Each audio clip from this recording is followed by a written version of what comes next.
Hello, hello, hello, hello.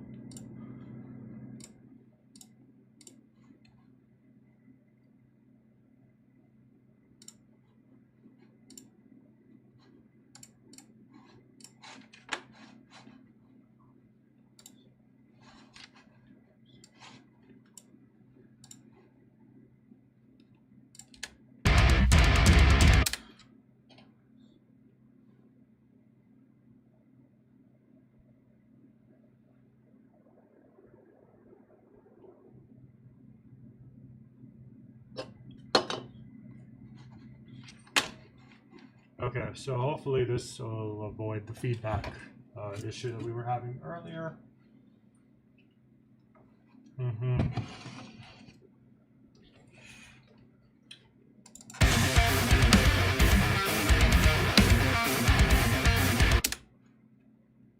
Okay, I'm finally live now. Dude, I'm such a noob. I mean, honestly, I'm such a noob. Uh, Please keep in mind this is all extremely new for me.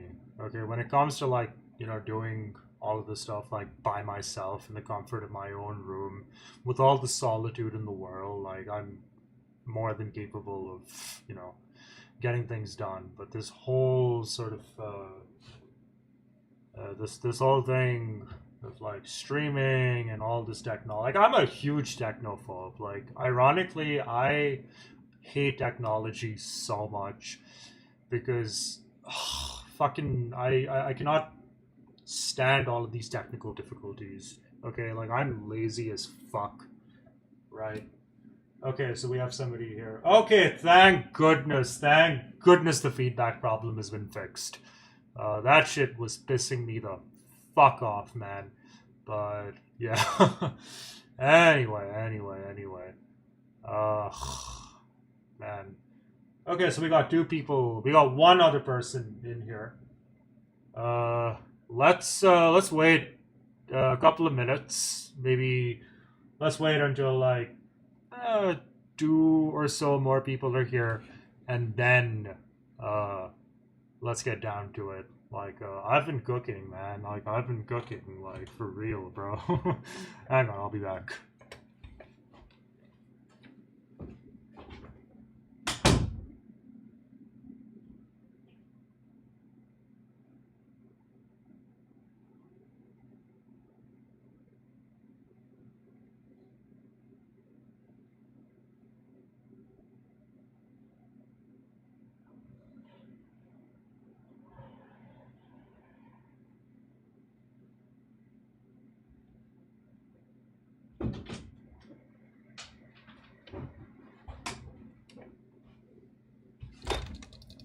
Okay.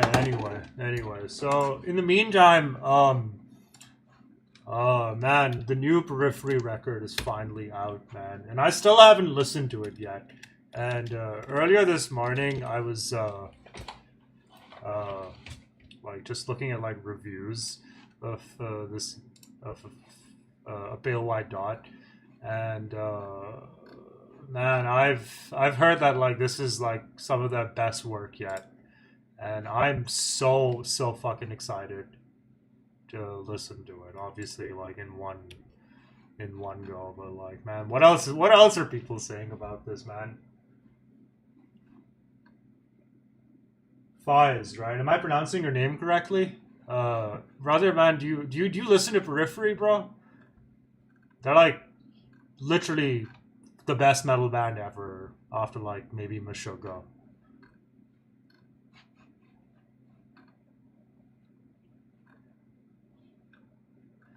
I've heard of Periphery. Yeah, they even have like Will Ramos of Lorna Shore on it. Dude, like Will is like I've actually seen Lorna Shore live, and I'm a huge fan of their music as it is. But I got to see them live back in like 2021, and back then I didn't quite know who they were. And honestly, it was one of the most intense performances. Like, obviously, the show itself was incredible, but like as far like from the standpoint of just like a performance, it was truly one of the most intense dense things I've ever witnessed. Like these dudes are masters at their craft, man. Like for real, bro.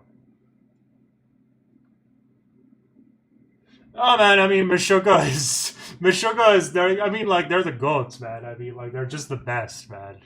Literally the best, man. There's not really much more I could say about Meshuggah, but man, have you listened to the new Periphery record, by the way? Like, have you listened to it yet? I mean, obviously, I've spammed the singles. Like, I've spammed Mr. God and Everybody Dies Alone, like, far too many times to count now, but, like, have you listened to the record yet? Because I haven't. Like, I think I'm saving it.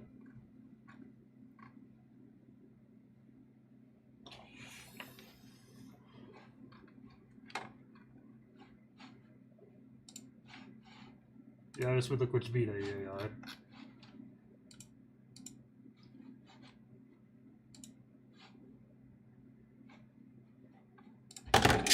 अबे नहीं यार मुझे ये देखना कि लोग क्या क्या आ रहे हैं इस एल्बम के बारे में album discussion it's so different from everything they've ever done first song intro is like I'm listening to Terraria night very heavy, very chill at times. An odd mix. We'll have to go back. That's true. I mean, Mr. God, both the production on both the singles are the production on both the singles was somewhat different from what I'm usually accustomed to. As far as like Periphery goes, but like yeah.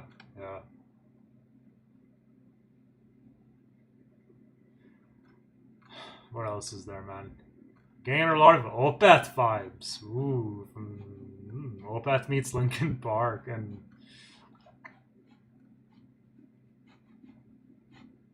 favorite project of theirs since Juggernaut, dude. Like I knew for a fact, like for some, like I knew for a fact that this was going to be like their second Juggernaut. Enjoy B3, B5. And also, all the riffs gone.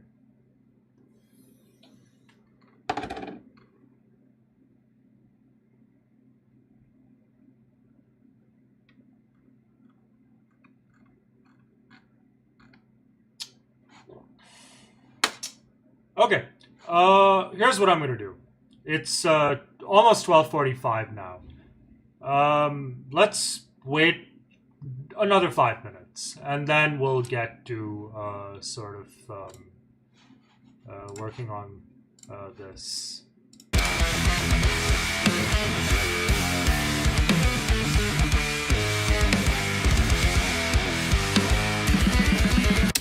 Yeah. No, I actually took out some time.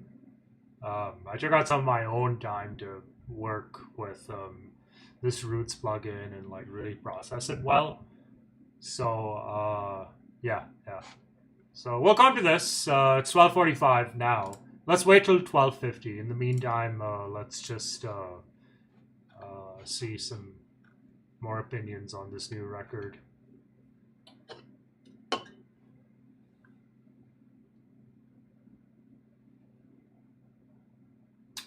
Oh, dude, you've seen Sungazer? That's so sick. I've seen Pliny. I saw Pliny in 2017. I think Pliny was like the first like metal show I ever went to.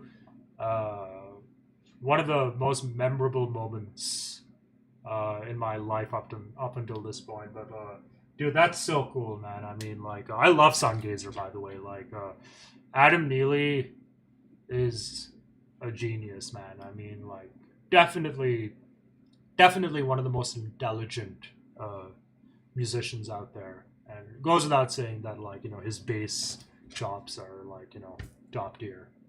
But yeah, no, that's really sick.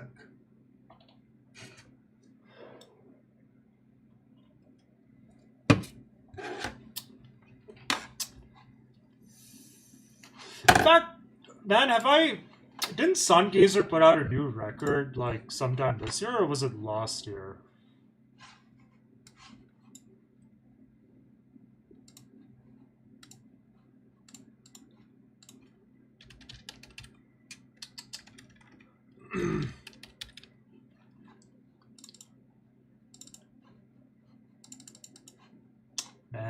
Fucking...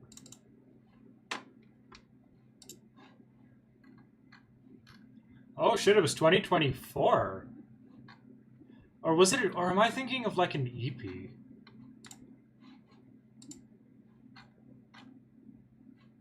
Oh damn, I thought this came out last year. But no, this is such an incredible album. Especially this one, Cool 7 with Josh Della Victoria.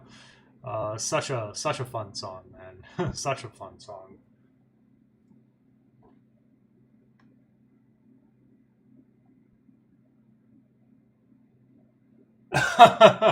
That's awesome, dude. That's so awesome. Yeah, no, this is a very it's certainly got some. I mean, I can definitely picture like some form of like choreography to it, for sure, man. Yeah. No, definitely. But what else are people saying?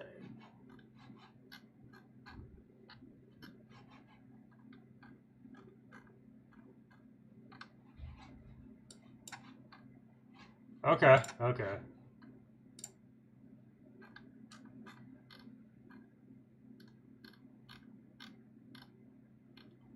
Okay, from what I'm gathering, the consensus is somewhat mixed, right? Which is like, as far as I can remember, just about everything these guys have been putting out since Periphery 3 back in 2016. Um, um, the fans always, or a lot of the fans always, their first impressions aren't always sort of the most full of praise. But after a couple of listens, everybody's like, "Oh shit, this is actually like pretty fucking incredible." I even remember when like Periphery 5 came out in 23. Like I didn't really like it as a whole, but after like 3 or 4 full listens, start to finish, I was like, okay, I see the magic in it now.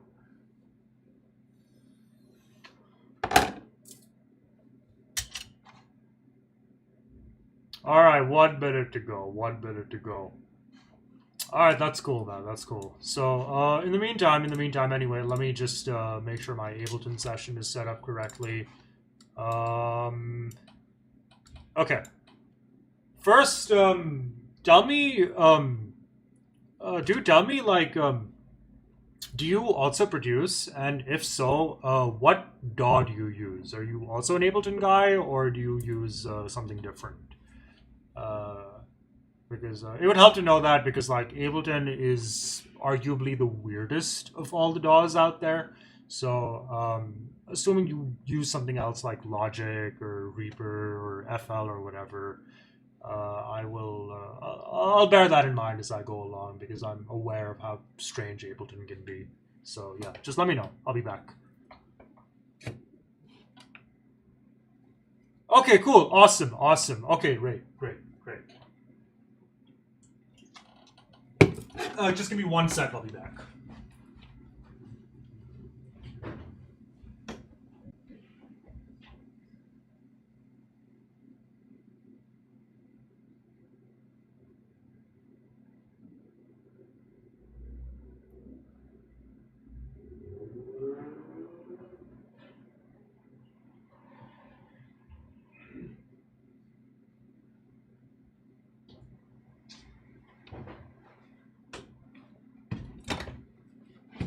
Um. Okay, so you're on 10. That's honestly speaking, 12 is not fundamentally different from 10 in my opinion. Um, I was actually on Ableton 9 for like the longest time. I got 12 sub like in November of last year or something. So I went straight from 9 to 12. But I've used Ableton 10 quite a bit on a friend's computer. But um, structurally speaking, and like workflow wise, 10 is pretty similar to 12. So it's not gonna, obviously it's not gonna feel jarring. It's still Ableton at the end of the day. But yeah, it should be good. So anyway, let me show you how I got this free amp. this Roots amp to sound like after a bit of mindful tweaking.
So yeah, yeah. Dude, I use a Focusrite. Do I do? It's like, dude. I think this is. I think yeah, it's like a second gen one. I mean, I got this back in like 2018. I've been using the same one ever since. I need to get a new one real soon because like this one is starting to show signs of like wear and tear, and it's also starting to get noisy. I think like the grounding is also kind of fucked. Yeah, yeah. But I use yeah like my do I do and yeah, yeah. But anyway, yeah, yeah, yeah. So this is what it sounds like now. And yeah, yeah. In addition to that, let's also review another context. So this is the exact same preset, right? The exact same preset that I made on another thing of mine, which at this point is I shouldn't even say unreleased because like I only have about this much material. But check this out. I didn't change a whole lot at all, right? I'll get into that, but like check this out as well.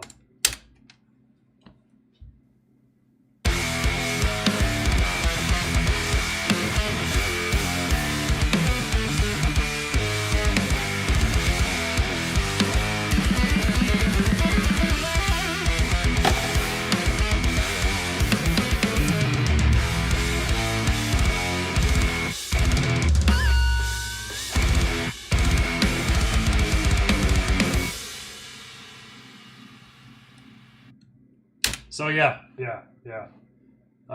Dude, I think it sounds pretty good, pretty good. Very transferable as well. There are some issues, but that's because like I didn't gain stage, or the gain staging is not consistent between the two, um, because uh, I'm very silly in that regard. I think I played around with the input gain on the Focusrite when I was tracking this. So you'll see that the waveform over here is it's the DI is much quieter than what like I have here, as you can see, right? So this versus that, right? So yeah, yeah, yeah. Yes, yes, absolutely. No, no, no, 100%. That pinch harmonic is lost. That pinch harmonic is totally lost, right? So, um, keep in mind, I really didn't do anything at all with this preset that I have, besides just all I did was just raise the input gain by a lot. But even that isn't sufficient to sort of really bring that pinch harmonic to life. It sounds really good, or it sounds fine with archetype Nolly, which is what I originally used when I tracked this.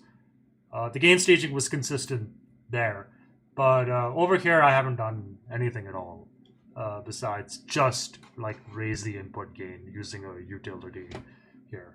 But yeah, yeah, yeah. So anyway, so like let's actually kind of like now get into like what I did a little differently than last time, right? So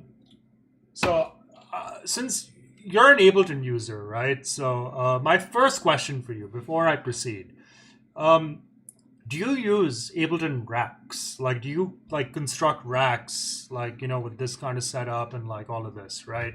So before I proceed, I need to know whether or not you're acquainted with how this works, right? And then I'll decide where to go from there. Because if that isn't the case, it's a very, very simple matter of simply doing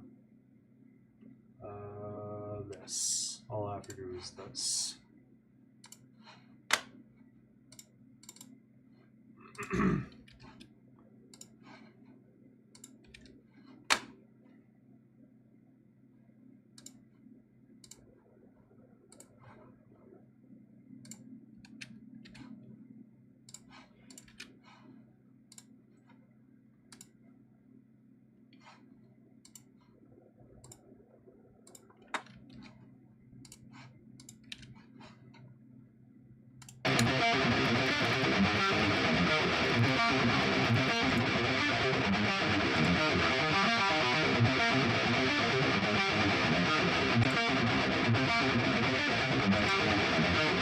Yeah, yeah. Okay, yeah. So let's actually get into it. Let's get into it then, right? So here's what I'm gonna do. I'm gonna go ahead and first freeze these just so I can save up a bit of CPU usage. Okay, so what a rack is let's first look at the signal chain for a second here. Let's look at everything from the ground up, right? So here is sort of one DI for all my guitars, right? So this is the left channel. So I'm going to disable this for a sec.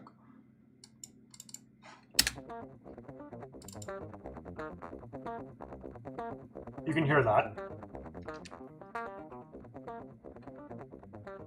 Here's the right channel.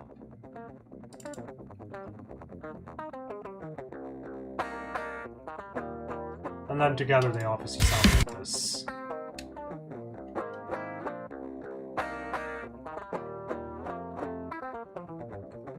Okay. So, yeah. Now, ordinarily, what most people like to do, or what a lot of people do, is usually they will, for instance, if you look at this bus over here, I'm going to close this for a second, but you look at this bus over here, right? Ordinarily, what people would do is like they'll put like, an instance of their VST plugin on the left channel, one on their right channel, and then maybe do a bit of like extra processing on, their guitar bus, right? There's nothing wrong with that. I personally just don't like doing it in that manner anymore, right? So this is where racks come into play, right? And now let me sort of get into it, right? So here's what I'm gonna do. I'm gonna make 2 new tracks, right? I'm gonna make a new bus for this all together, right? Let's color code these accordingly. Let's use something I haven't used, right? I'm gonna group these together and whoops. God. Yeah. So I'm going to group these together, right, first and foremost, right, and I'm going to call this rack roots, right, whatever. And let's copy paste the DIs.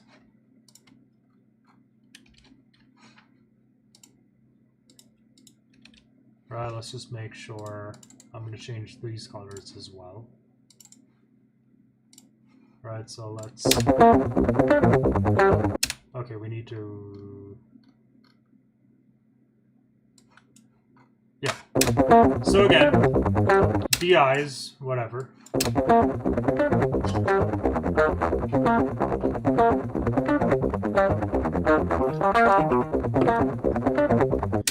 Whatever.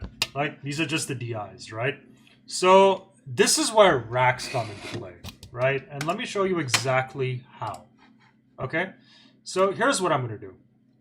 Right? So a rack is a very, very efficient way. It's a very it sort of provides a very systematic way of managing effects and just signal processing as a whole, right? And it's best to demonstrate how, right? So here's what we're going to do, right? So again, just to recap everything so far, one guitar pan hard right, one pan hard left, and and I've grouped them together, and sort of here is the bus, right? Now on the bus, here's what I'm going to do. I'm going to load an empty instance of an audio effect rack, right? Now, if you're not that familiar with sort of how racks work, or what their structure is, right? Let's look at these buttons. So this over here is the chain list, right? And every single chain, you can create as many as you'd like, right? I can create chain 1, 2, 3, right? Let's just like rename this, right? Let's call this chain 1, chain 2, and let's call this, chain 3, right? Now, if I were to input a signal, for example, right? Each chain is going to process the input signal in parallel, right? So what that specifically means is they sort of run like in parallel, right? So for example,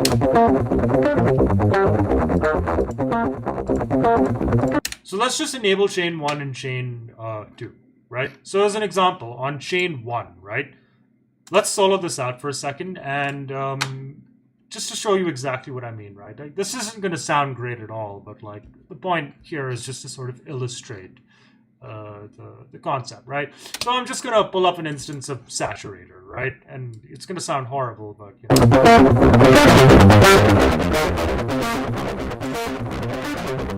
Okay. Sorry, so it needs to go in here, right? Into this audio effect rack, right? So in chain 1 over here, we have like this saturator here.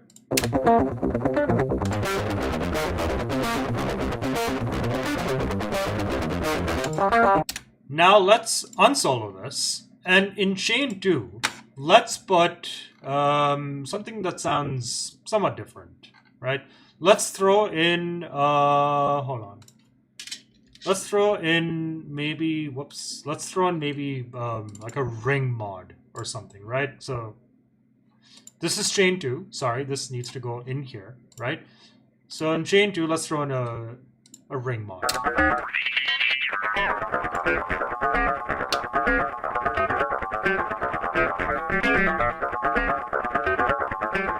Okay, so chain 1 was the saturator. Chain 2 was the shifter. And in chain 3, like, I don't know, let's throw in like a delay, right? Let's solo this out.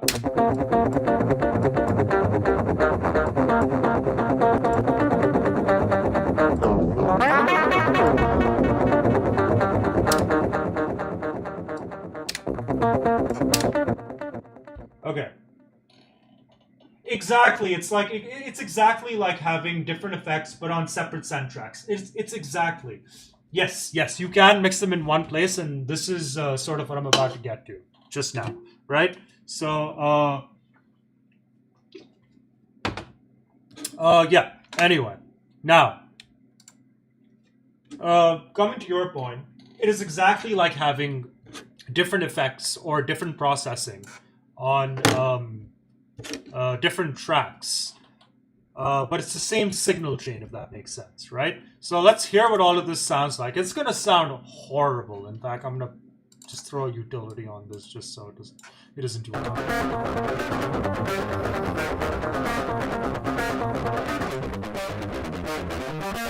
So that's the saturator, that's the ring mod, and that's the delay. And then together,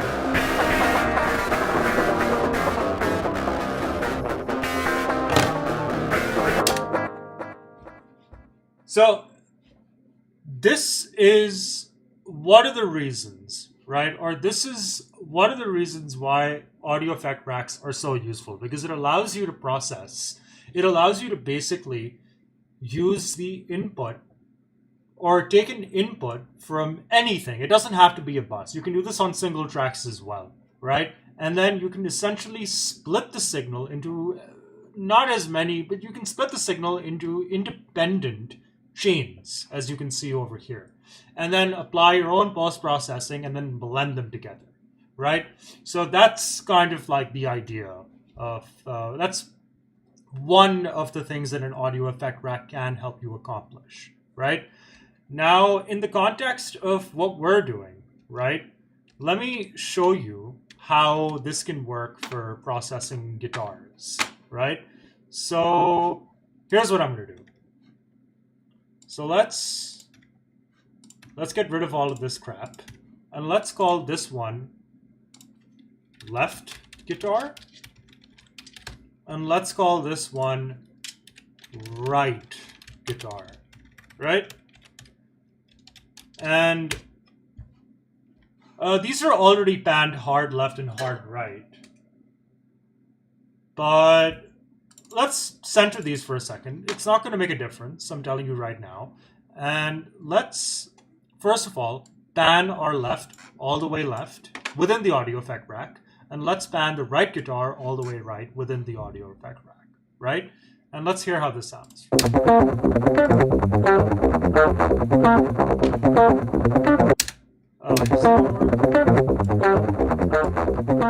Okay, my bad. You do need to pan these as well, right? So that's your stereo image right there. Now let's load up our amps. So this one is currently working on the right channel, and now let's do the left channel. Okay, it sounds mono, but this is a bit of a weird plugin. So what you really need to do here is, if you use it, right, load it up on any one of these, right?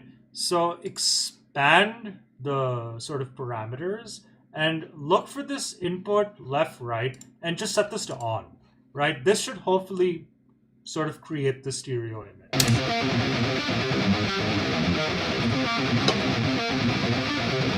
So you should be able to hear it, right? Let's turn this off. It's mono. Turn this on.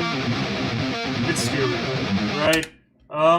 You could also do this in reverse if you'd like, but at least one of these needs, at least one of these chains required this to be on, right?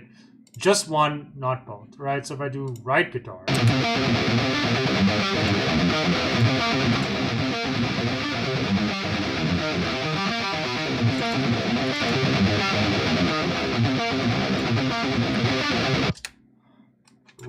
right. So it's I think it's a peculiarity of the plugin itself, but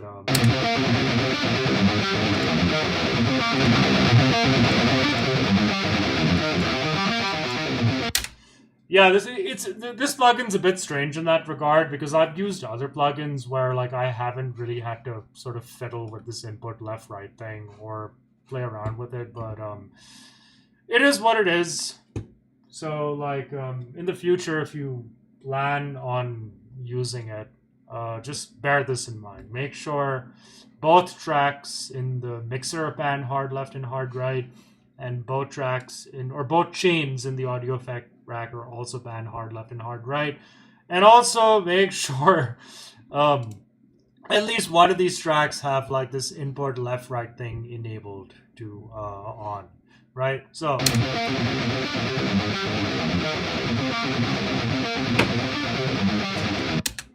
this sounds like absolute trash. Okay, it sounds like absolute garbage, but you know, a free plugin is not going to get you something good right off the bat, right? I mean, like, you're going to have to put in some effort to get it to sound the way you'd like it to, right? So let's work on this, right? So if we look at like what's happening over here, right? All of these buttons over here, right? This very bottom button is the chain list over here, right? This one over here shows you the effects or whatever VSDs or plugins you're using, right? So this opens it, this expands it, and this collapses it, right? We'll get to this in a second, right? This over here, right? Now this is where it gets interesting, right? And I'll show you how. So if you see sort of these macros over here, right? These are essentially knobs that you can map any parameters within your signal chain to. So we're going to expand this as well, right? So for instance, right? Let's say if I open this plugin over here, right? And you know, it's never fun to just always it's never fun to, you know, always open a plugin and like have to make changes and blah blah blah, right? It's far more convenient if we just could do everything, if everything were just like more accessible, right? And this is the second sort of selling point of racks, right? So what you can do is you can actually map parameters, right, from any plugin, right? Stock or external, it doesn't matter, right? So here's what we're going to do, right? So let me just like recap this from the very beginning, right? So let me close this. You click this, and then this lists all of your chains, right? You click this, and this lists all of the plugins that are open in your chains, right? You click this, and this shows all of your parameter controls, okay? Now let's get to it, right? So what I'm going to do is I'm going to hit this map button over here, and I'm going to open this plugin, right? And let's say I want to map the mid frequencies of just the left channel for now, right? So I'm going to click map, hit mid, and I'm going to click map again. And now, as you can, now, if you pay attention, right? Look at that. I can now control the mid frequency with everything closed, right? I just need this open.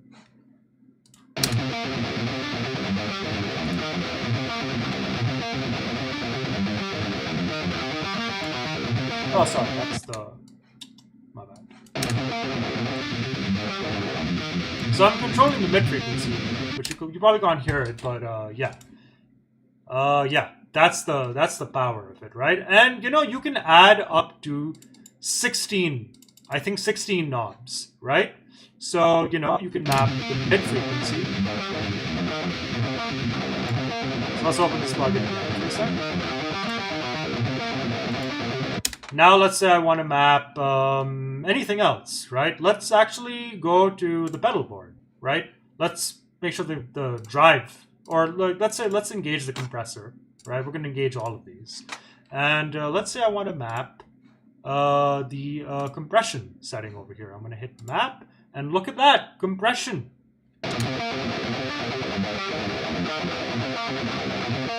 Very cool, isn't it? Oh, dude, come on! Don't fucking remind me of that bullshit, man. I mean, like, it was fun. I mean, like, Pepsi was fun.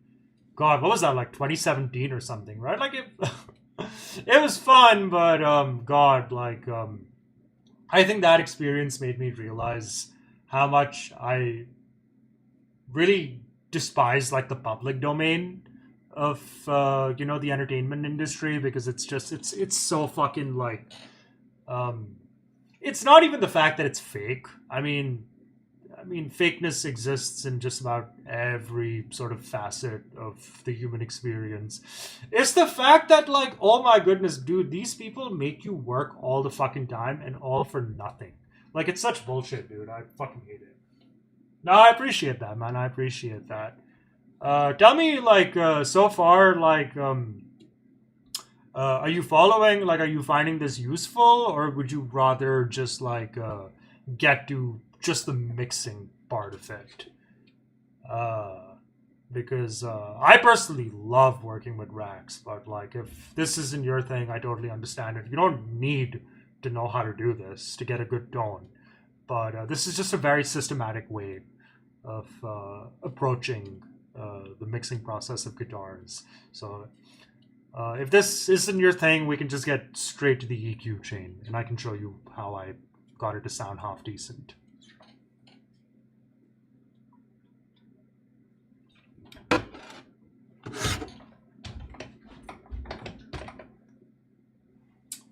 Yeah, no, of course, of course, of course. Just stop me wherever you think you're confused, and I will backtrack and do my best to try and explain it to you.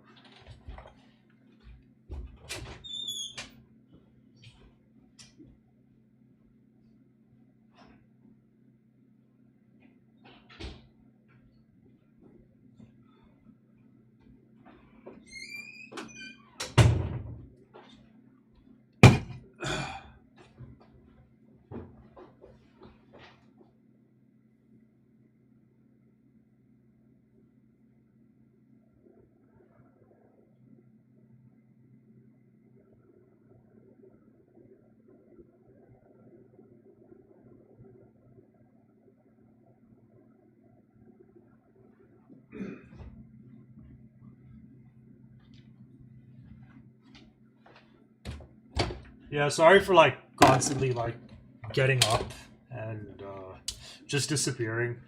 I actually have to go to a party later tonight, so I'm also like.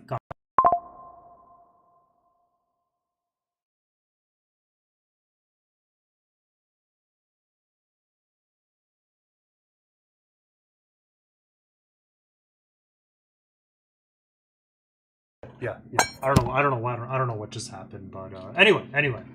So, yeah. So, where were we again? Oh, yeah. So basically, um,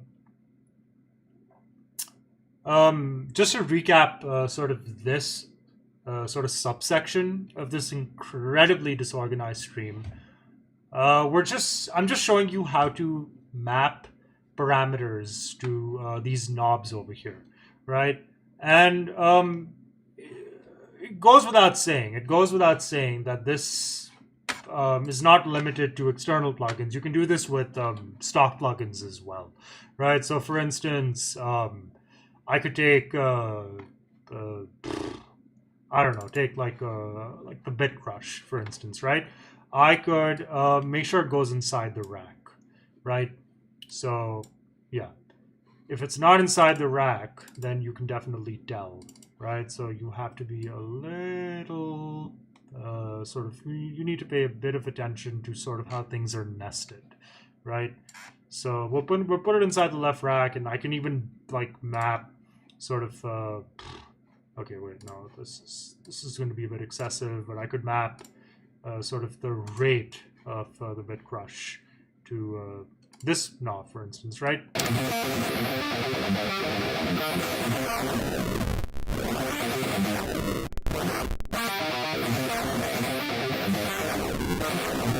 Right.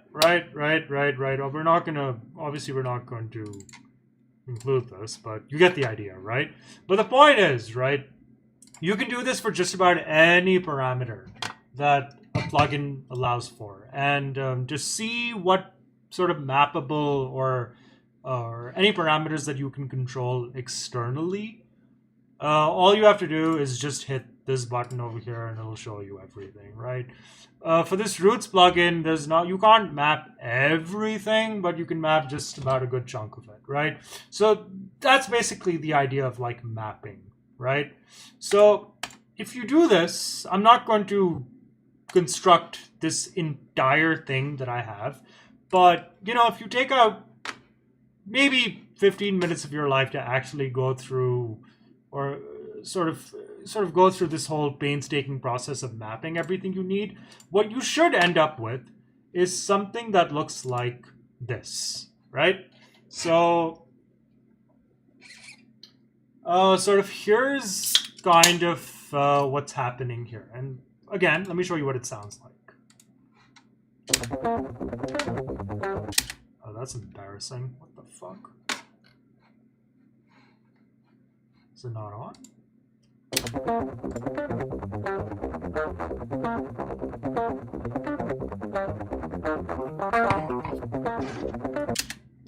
Oh, what the hell?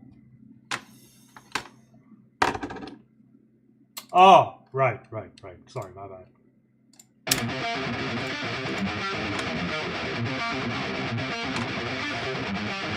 So just ignore these utilities that I have here.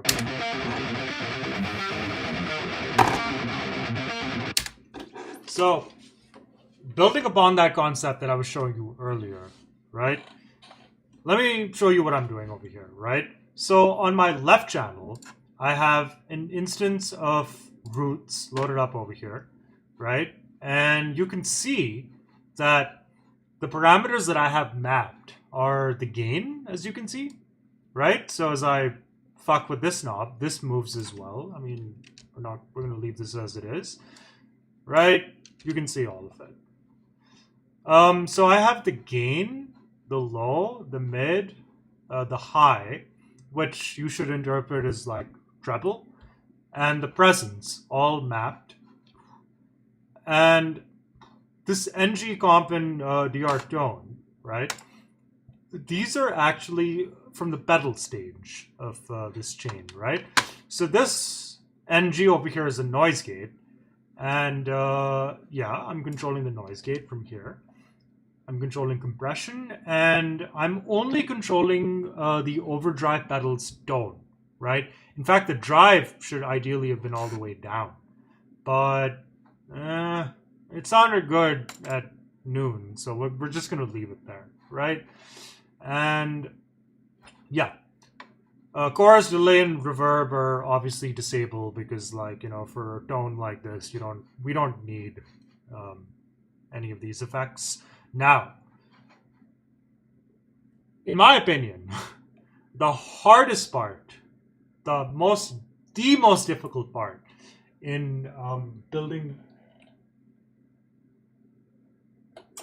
Excellent question. That is an excellent question you just asked there.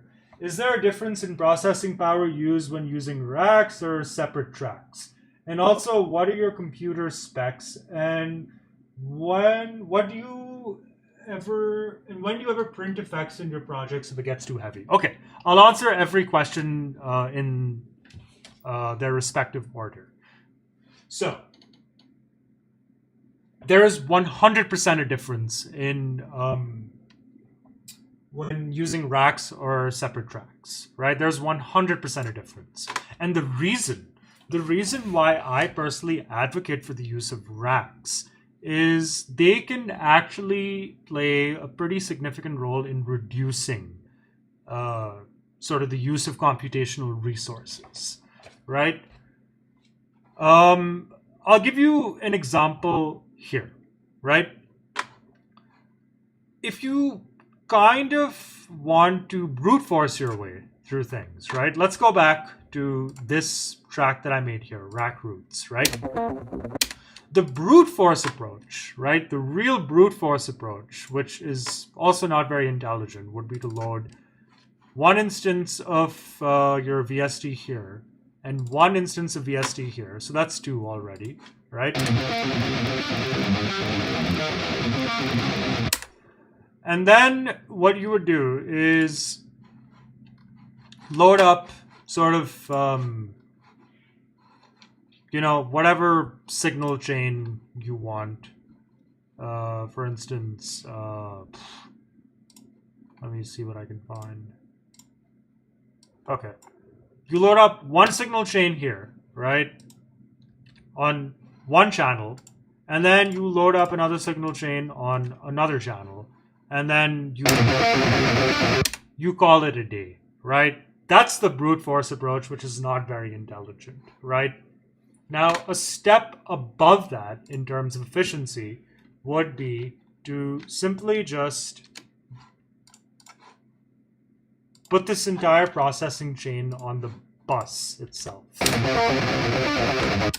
which is not... Oh, fuck. My bad. I don't know where this went.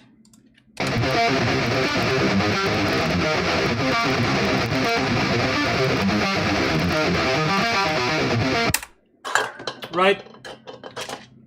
Not very intelligent, in my opinion. Right? I mean, putting your signal chain on the main bus is slightly less cumbersome than, a signal chain on each of the tracks in terms of computational expenditure, right? Now, this is where racks can be pretty useful, right? So right off the bat, right, notice how on these channels, I don't have anything, right? It's just straight up raw DI. But in my rack, what the fuck? Okay, yeah. But on my rack, right, basically it's taking these DIs, it's doing its spanning. And yes, unfortunately with this plugin, because there's no stereo input, right, I am forced to include, I'm forced to include an instance of the same plugin on both the left and right channels. This is not a problem with Neural DSP plugins, by the way. This is not a problem in the slightest with Neural DSP plugins because there's an input stereo feature. And I might as well show you exactly what I mean by that. So I'm going to go ahead and just get rid of this rack over here. And what I'm going to do is I'm going to load up an instance of the Neural DSP plugin that I like using. So new project folder, new project, guitar main. Okay, this should be it. This should be it. God damn it. Sorry. I'm gonna load up Nolly in here for a second. God damn it. Okay, for some reason this isn't loading. I mean, like, I'm not gonna waste time trying to get it to load. But if I use like a Neural DSP plugin, for instance, right, then all I would have to do is load up Nolly X, right, and just set it to stereo.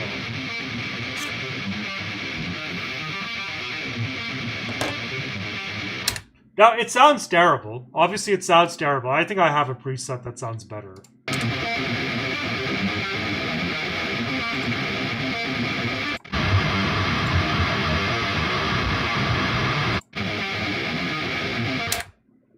Yeah, no. Anyway, but the point is you just have like one plugin that allows for a stereo input mode. So you don't have to load two instances of the same plugin. Now, as far as computational resources are concerned, I'm not sure how much more expensive it is, right? Now, let's go to your second question. I'm using a MacBook Air M1, 2020 model, base 8 gigabytes of RAM. It's about 3 years old. And I use this one specifically just for music production. I have a separate, I have another laptop for other things that I do, but this one is it holds up pretty okay for just music production related things. And your third question.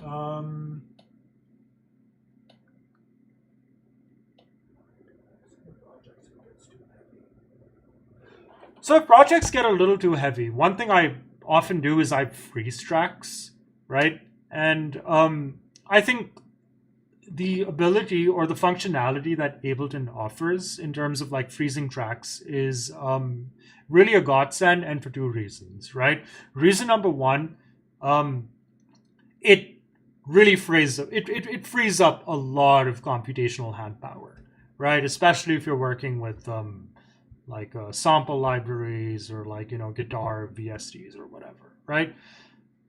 Frees up a lot of computational power. The second reason is when you freeze tracks, right, Ableton like kind of explicitly indicates it, right? Kind of like if I do this, for instance. So I can tell that like, this track is frozen, right? And this indication is very useful, especially like, say you're working on a section of a track or a project or whatever. And let's say you've worked on it enough to the point where you're like, okay, I'm done with it. So when you freeze it, right, it's visually quite explicit, right? So it's also an indication that like, okay, I'm done working on this for now, right? So the benefits of freezing tracks are twofold, right? Frees up computational power and provides a very clear indication of something that you don't need to come back to for a particular time being, if that makes sense. So yeah. I hope I've answered those questions well enough. But yeah, anyway, where were we again? Where the hell were we?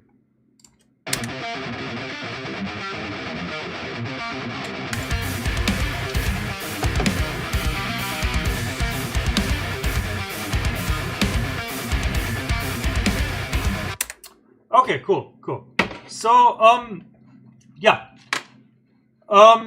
Again, where was I again? Oh, yeah. I was just going to talk about what these things over here are. And, yeah. Last thing I was talking about was sort of the most difficult part in processing guitar tones, in my personal opinion, which is the IRs, the impulse responses, basically. Cabinet models, right? The amps are pretty straightforward to work with, but the cabinets, this is really where the science becomes an art, right? So what's happening over here is I have mapped. So speakers typically have at least or cabinets typically have at least two speakers over here, right? And what you can do is you can control sort of the position of your microphone, and you can also control the distance of a microphone, right? So I have two separate parameters for position, and I have another for distance, right? Same thing is happening for here, right? For the second speaker. And then, the hell? And then this over here is essentially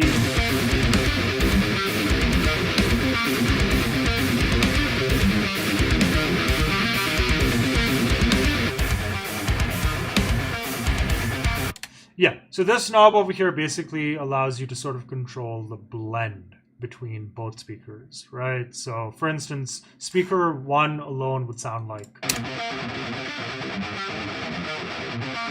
and then speaker 2. So the way I like to go about this is I use one microphone to capture sort of like the lower mid-range of my tone, and then I use like here. And then I use another microphone to capture the kind of upper mid-range to sort of higher frequencies. And then, what you do after that is you sort of strike the optimal, or you attempt to sort of strike an optimal blend between these two, right? So I found that this worked best. So yeah. Yeah. So basically, these are okay. We have a third person here now. That's pretty awesome. Yeah. So this is typically how I process this is how I would approach just the plugin stage of all of the processing. Or at least this is what I would do for this plugin specifically, right? Given that, like, it's free and, like, there is somewhat limited functionality, but I'm not going to complain. Um, you know, it's very nice of uh, the uh, the ML Sound Lab guys who have given this to us, like just for nothing. So yeah, yeah. Anyway. So far, let's recap everything so far, right? Always helps to do that. What we have is raw DIs, right?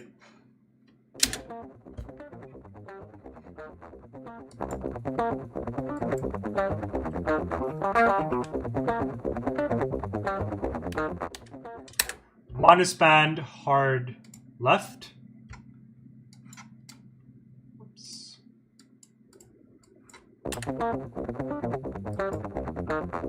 The other one is spanned hard right. Goes without saying that they're separate takes. It's not a copy paste of one, because like then you're not it's not going to sort of achieve the intended stereo effect. This is what they sound like.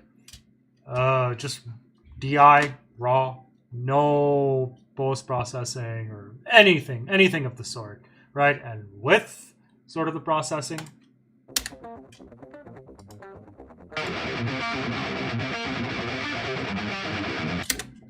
So what's happening here is we've basically taken sort of this input, right? Let me just hide this for a second. We've taken the, whoops, my bad. Yeah. Hang on. Yeah, so we've taken this input and we've split them into left and right channels respectively. And each of them get their own instance of our VST processing plugin. And because we're processing everything the same on both the left and right channels, the mapping is the same for both of them. And we're controlling, I chose to control just the gain, low, mid, high presence, the pedal noise gate, the pedal compression, and the pedal drive pedal tone, and just some microphone specific things, right? Now that this is out of the way, let's get on to further post-processing, right? Because like, this doesn't sound too terrible, right? Even in the context of a mix.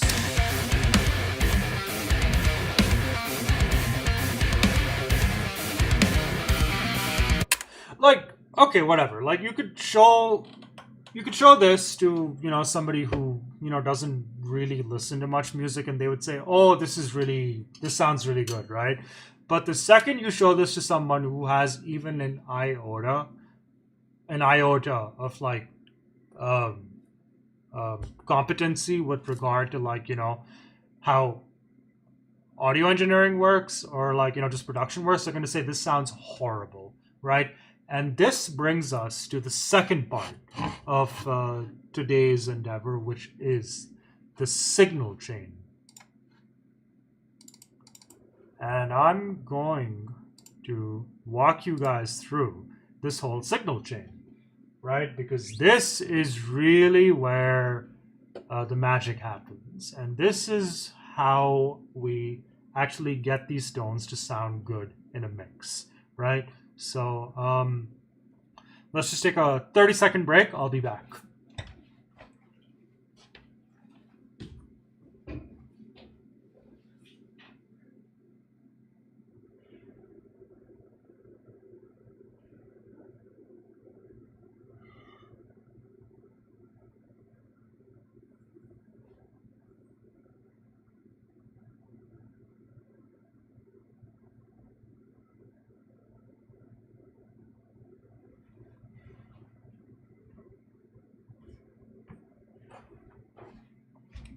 Okay, so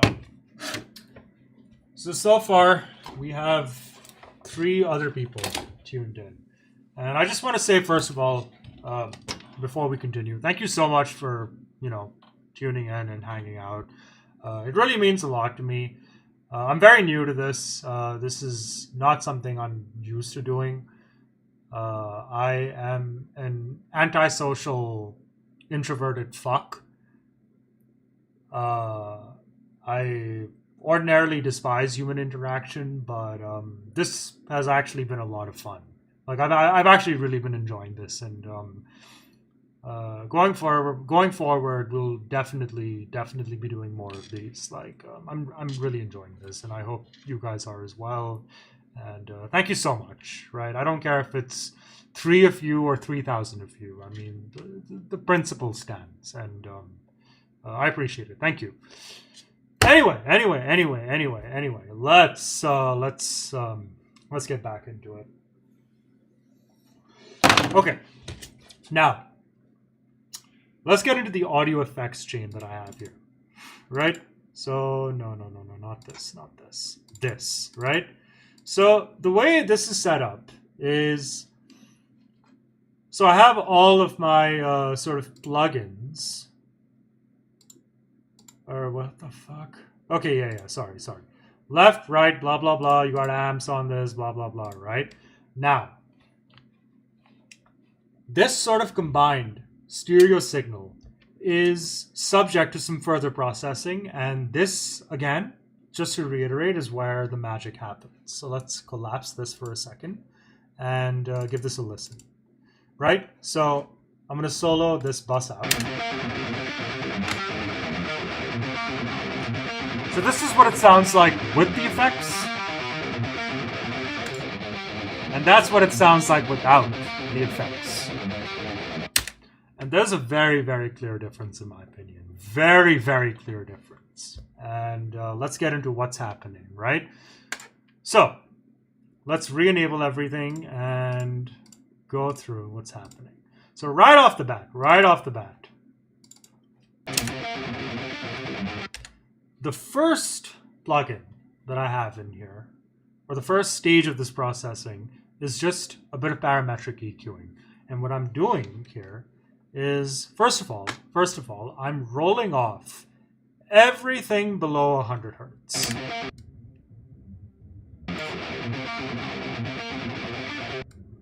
Now, I don't know if you can hear this. You'd probably need like headphones with a good bass response to actually hear this, but what I'm really rolling off is everything below 100 hertz, right? This is pretty much like, you know, the sub region, or the subs region, if you will, right? We don't need sub frequencies for guitars, right? Some people do include them. I personally don't like to, because I just don't really see the need for them. But yeah. So what I like to do is I like to sort of gently roll everything off, or liberally roll everything off below 100 hertz, right? So it's all pretty much gone, right? Next thing up here, right, is this little cut that I've made at about 520 hertz, right? This is a very, very honky frequency, right? Now, typically the honk of guitars, right, which is a very resonant, very undesirable kind of resonance, right? That usually resides within the 400 to 700 hertz region, but depending on your instrument, depending on, like, you know, your recording setup, right? I mean, like, you're just gonna have to look for it, right? For my guitar, my interface, and you know, just the way I play, I found that, like, you know, the 520 hertz ish region is where the majority of the honk kind of resided. You can play around with it. I mean, you can do a filter sweep. Oh, yeah. So, useful tip if you don't know this. If you want to find resonant frequencies,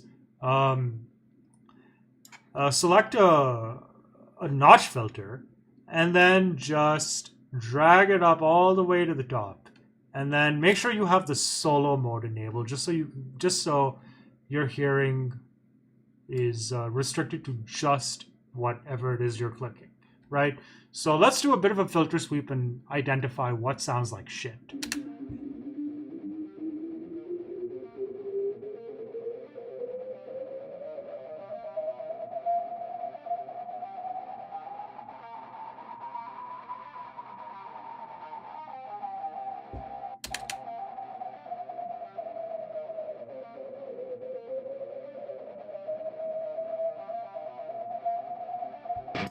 Okay, okay. Upon doing this again, I find that it's not actually the 520 hertz region, it's actually around the 600 to 680 to 700 hertz region that sounds awful. So let's maybe instead change things to make a cut here.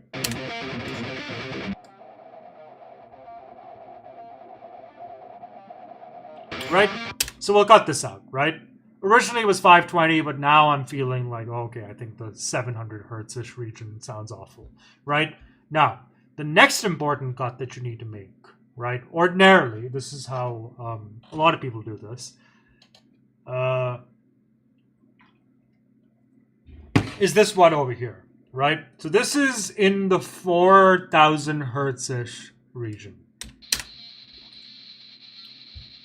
Yeah, this is where it starts to sound like very like I don't know what the word exactly is. I mean, like all these fucking like good music producers have like specific words just to describe these sounds, but like I lack the I lack verbal imagination. I just do things by ear, and this sounds really bad.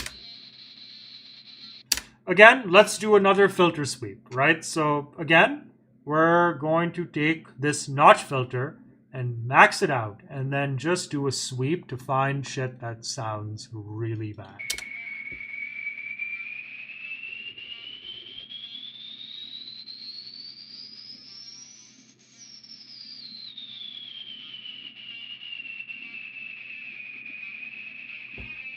Okay. When I did this yesterday, the 4-ish K region sounded really bad to me. Today, the 2.5-ish region is sounding bad to me. So let's cut this out. So, yeah, let's cut this out.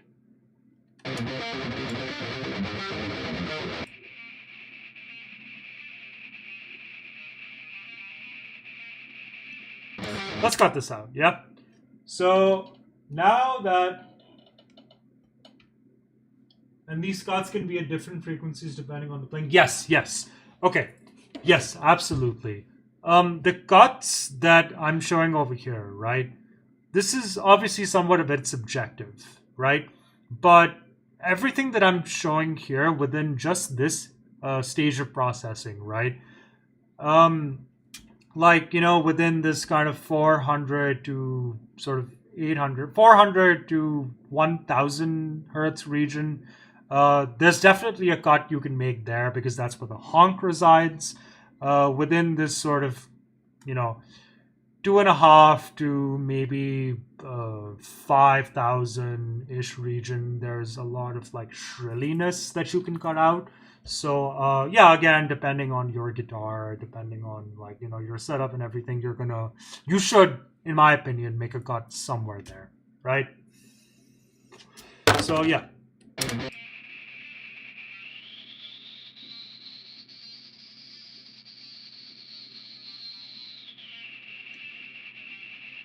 Yeah, I'm gonna do a cut at about like 2.6-ish, but not a very big one. Because like also keep in mind that there is quite a bit of mid-range in this region as well, and you know, music is all about, especially guitars are like, you know, um, guitars are very mid-rangey instruments to begin with. So like, let's cut out maybe about, no, actually, you know what? No. Let's make two cuts, actually. Let's keep the original cut that I had here, right? So we're going to, originally I think it was about like what, 4,000 ish, right? Something like that.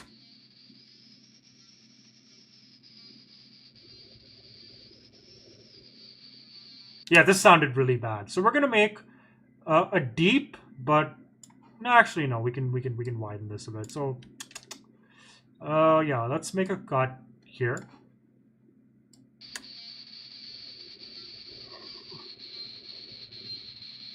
Yeah, definitely over there. Maybe not as much.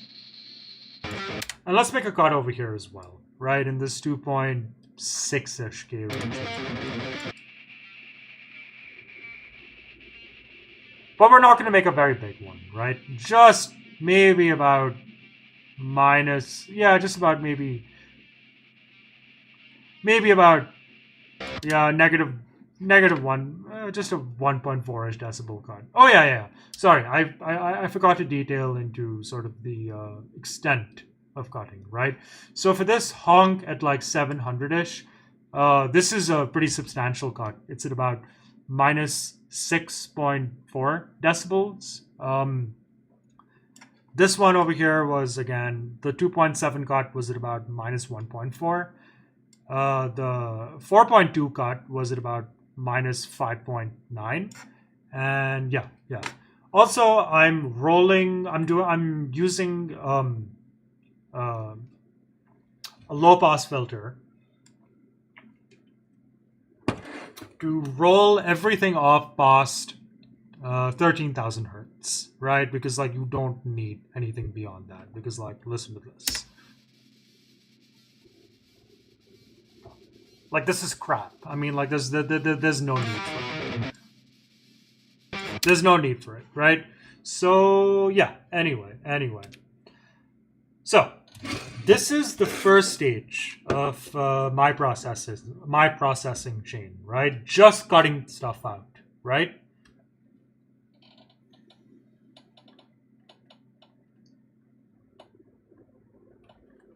Dude, you're asking so many good questions, dude. You're asking so many good questions. Yeah, such a good question here. And I have two answers to that, right? So, me personally, I would first and foremost like to sort of ensure things sound the best that they can on my monitor headphones and even like my regular like listening headphones, right? Headphones specifically, right? I don't have studio monitors because like in the apartment where I live, the walls are like super thin and like that can cause problems. And besides, like most like good professionals actually do all of their mixing on headphones to begin with. First and foremost, my goal is to ensure that everything sounds as good as it can on monitor headphones, right? Now, when it comes to like phone microphones, right? Like iPhone mics or like, Samsung phone mics or whatever, right? That's kind of a different game, right? But it's not much harder at all than mixing stuff on your headphones because to ensure that because like now most media, music included obviously, is consumed through sort of iPhone speakers, right? And iPhone speakers tend to compress the fuck out of everything, and they also tend to really cut the mids in everything, right? So whenever I post stuff on like Instagram, for example, right? If it's something I've mixed on my monitor headphones, right? If it's a track that I've mixed on my monitor headphones, what I'll do is the elements in my mix that are mid-heavy, I will not even go to their respective EQs and boost their mids. I'll just boost their volume, honestly speaking. Like, straight up. Just boost their fucking volume. Like, you don't need to fuss with like any EQing or anything. But I guess to answer your question, if I were to cater to sort of the people who consume media on their phones, phone speakers, and not like actual headphones or monitors, you bet that I'm going to boost the fuck out of everything that's mid-heavy. But obviously, I mean, like, for anything that I'd upload to like YouTube or like any music that I intend for people to like listen to, I will like that stuff is optimized for like headphones and monitor headphones. So yeah. So yeah. Anyway. So this is the first stage of our processing, right? Just making some cuts, right? The second stage is multi-band compression, right? And let me show you exactly what is happening with my multi-band compression.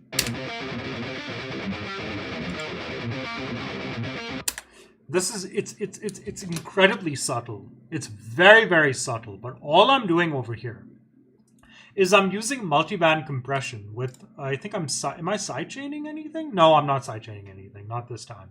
But, okay. So, first of all, my first question is, do you guys know how multi-band compression works? Because it's a bit of an enigma. If you don't, just let me know and I'll explain it to you. Because this is a bit of a weird one if you're not like, if audio production isn't something you do all the fucking time like myself. But yeah, just let me know.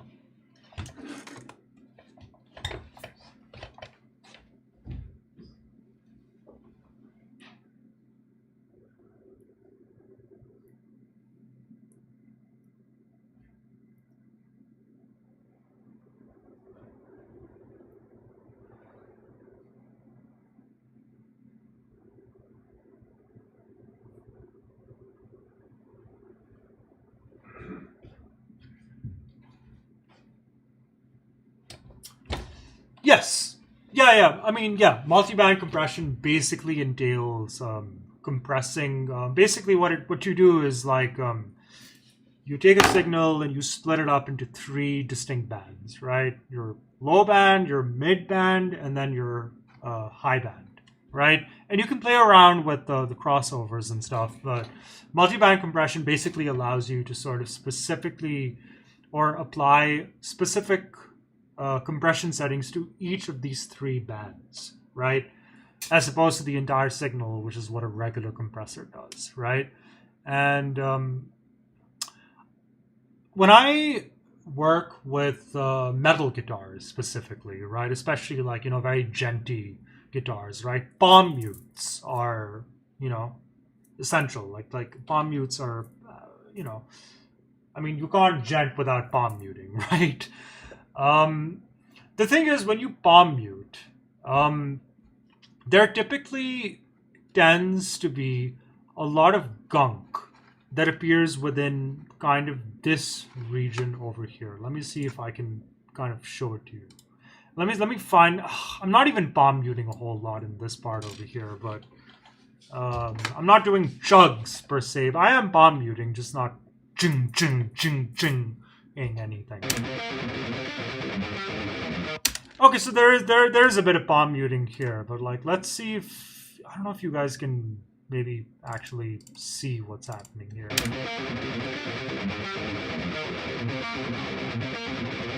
Okay, so this particular region. So I'm kind of just panning my cursor over this region.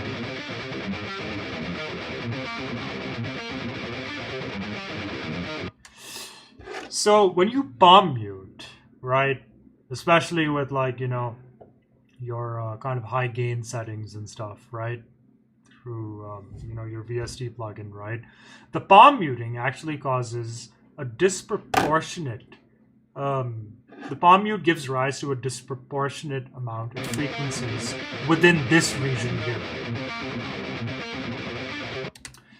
And this presents a problem in the context of an entire mix, right? Because keep in mind, right, it's not just guitars. There's this and this as well.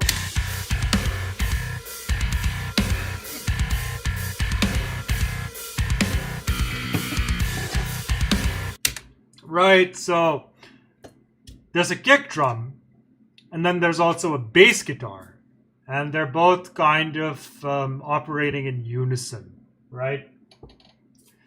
And now if I were to pull up, like, if we were to sort of visualize sort of this, right? And no, this is definitely worth our time to further kind of inspect. right? So I'm going to load up just an EQ to visualize what's happening here, right? So I'm just going to pull up the drums, just going to solo out the drums and show you my point. Okay, so you see what's happening? Not here, not this region, not this region, because like, you know, the guitar is, remember, we rolled everything off below 100. But let's solo this region out, right? This 100 to kind of 400 hertz this region, right? Let's solo this out and hear what it sounds like.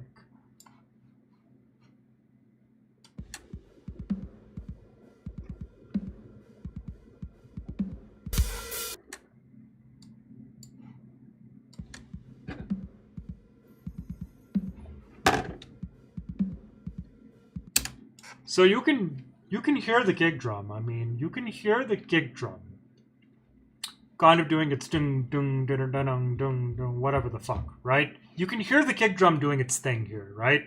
Now, on top of that, right?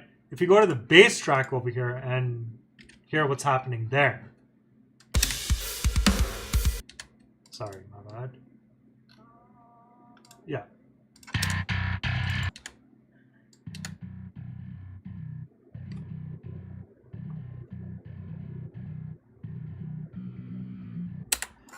So there's a lot of movement there, right? There's a lot of shit happening there, right? And already, just these two together, just the drums and bass together.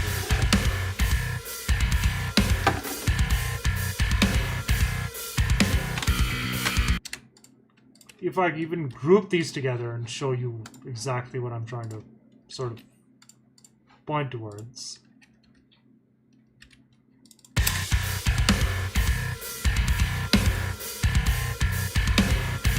So I grouped the drums and bass together into one bus, and I just want to.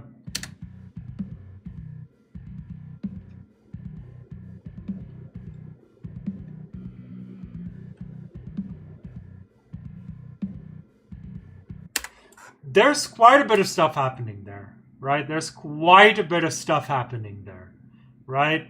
And if the guitars were occupying as much headroom within this frequency range, right, that would lead to a lot of interference and hence a lot of muddiness. In fact, this particular region over here is where the majority of muddiness within mixes actually lies, right? And this presents a problem, right? This definitely presents a problem because obviously you don't want a muddy mix, right? And the question really is like, oh shit, what do I do with the guitars, right? Because another problem is like within that region, right? That's also where like, you know, the bite of like, or like that's really where the oomph kind of the palm mutes also reside, right? And what does one do about this, right? The solution is in multi-band compression, right? So check this out.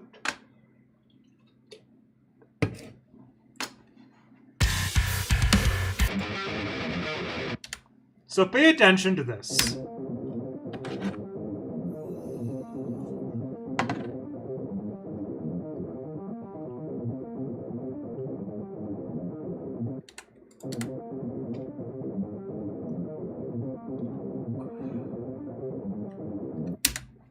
So this particular region over here, right? I mean, like you can basically define this region using these kind of crossovers over here, right? So it kind of lies between 102 and 644. In fact, maybe not 644, maybe. Oh yeah, that's more like it. That's more like it. Yeah.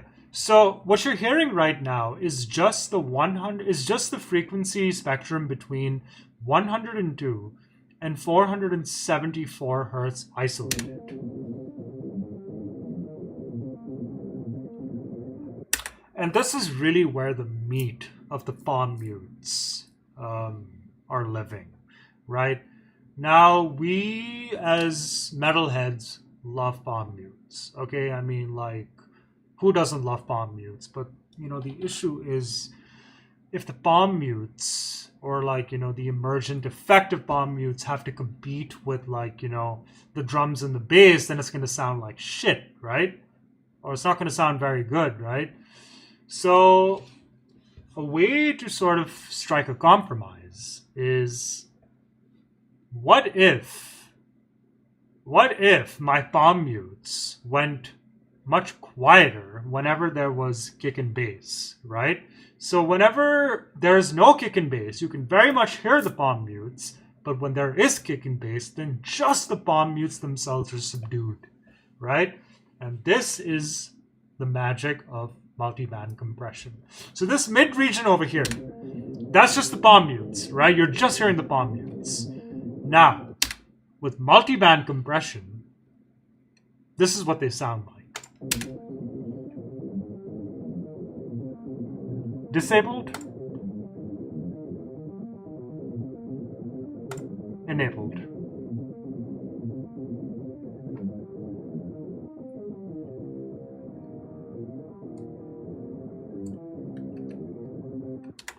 Right? There's definitely a difference. I don't know if you can tell, but there's definitely a difference.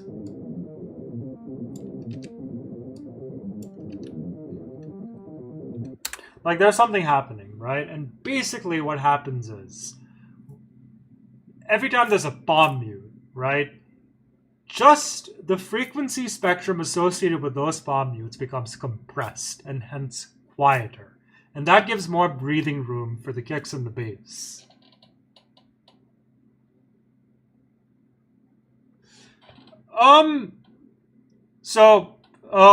Yeah, I mean, it depends on your tuning and obviously your string gauges as well, right? So like everything I'm showing you over here was like done on a 6 string in drop C tuning, right? And that's going to sound different from a 6 string in drop D tuning, and that's going to sound different from a 6 string in standard tuning. That's also going to sound very different from like a 7 string guitar in drop A or drop F sharp tuning or whatever, right? This is something you're going to have to play around with, right? The higher the tuning, the sort of higher that particular palm mute sound range would be. The lower the tuning, the lower it would be, right? Again, you're going to have to use your ears and basically just find sort of the rough area where those sort of stray palm mute frequencies lie. Roughly speaking, yeah. You're gonna, again, it's not an exact science. You're gonna have to do it by ear.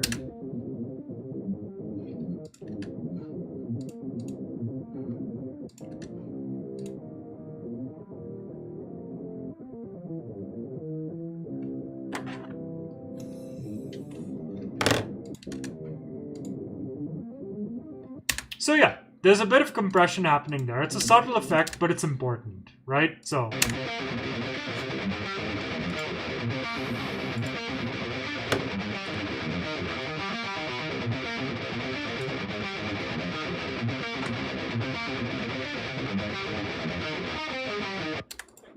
oh, I feel like it's not.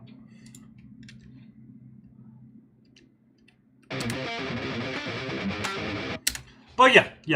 That is the second stage of this, which is just to tame the palm mutes, right?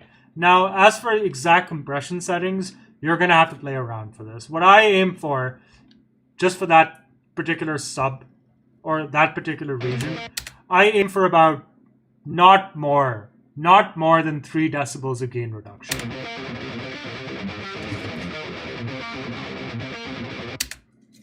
Anything more than that in your mix is just going to sound weird, right? So that's the second stage of it, right? Just finding where the palm mutes reside and processing them in such a way that,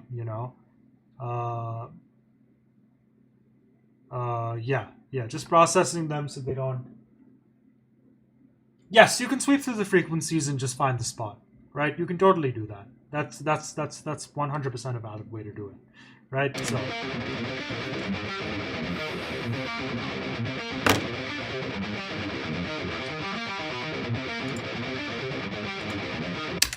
it's a very subtle effect, but in the longer run of things, it makes a difference, right? So again, let's recap. EQ, just to cut out some frequencies we don't like. Multiband compression, to make sure the palm mutes don't fuck with the bass and the drums, right? Now let's move on to the second stage, which is which is more EQing, and this is important. This is very important. So, because this is modern metal, right? You absolutely need this kind of the 1-ish hertz region, right? Well, more like 1.45, right? But it's typically, depending on your guitar and your pickups and everything, right? It's going to be somewhere between 1.2 to 1.7, 1.6-ish hertz, right? You want to give this a generous, broad boost, right? Because without it, it would sound like this.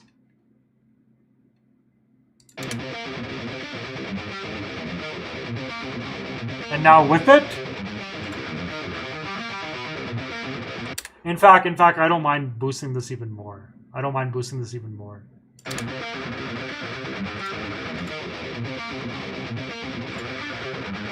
You hear that? It's a bit too extreme, maybe, but you get the point, right? Man, this particular frequency range, man, this is the gent spectrum. Okay, I mean, like, if you don't boost this, you can't make gent. Okay, it's just not possible. It's just not possible. But like, I cannot overemphasize how important boosting this frequency range is.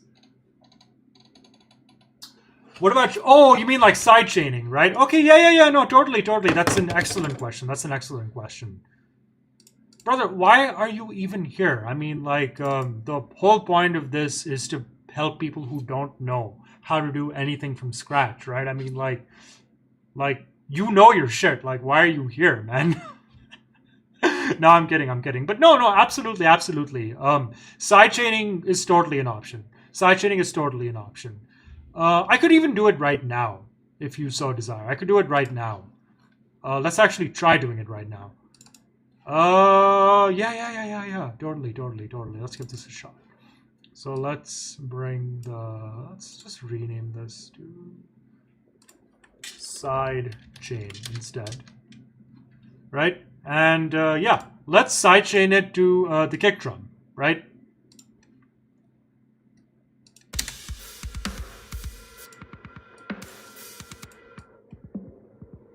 So what I'm doing over here is I've just isolated the midband, and I am using the midband to just determine where the kick drum frequencies lie, to the best of my ability.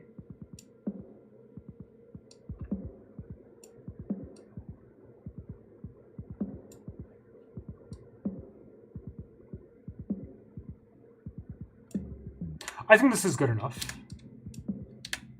Good enough for now, right? So again, sidechained. Now let's apply the compression.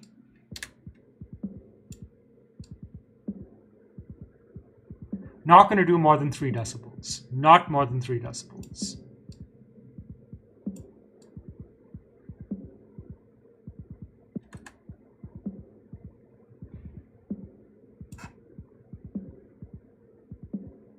Okay, whatever. It's like 3.1 is the peak, whatever.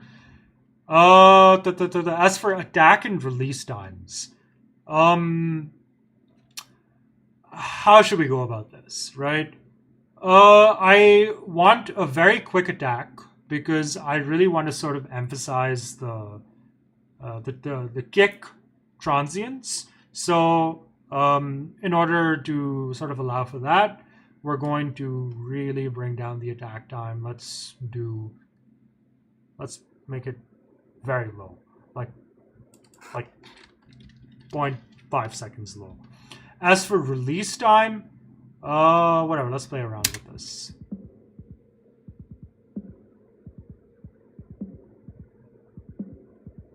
Okay, I think, no, 100 is a little too high. Okay, now let's hear how this sounds.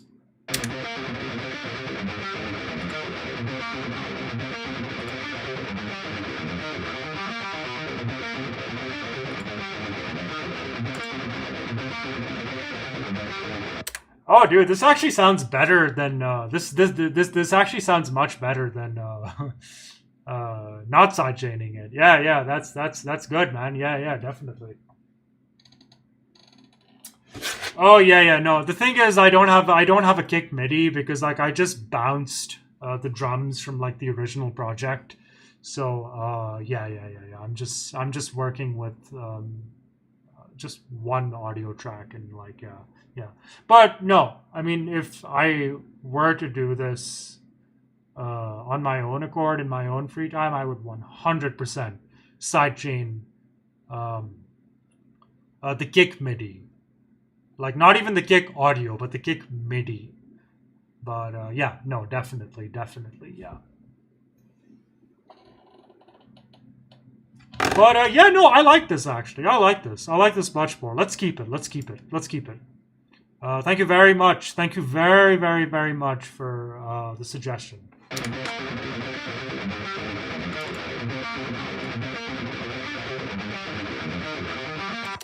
Let's reduce the blend a bit between the dry and the wet signal. I don't want it all the way up. Let's bring it more down to like... Yeah, somebody's... no, actually that's a bit high. 60% is good for now. 60% is okay for now. But yeah. No, totally. Awesome. Love it. Okay, cool.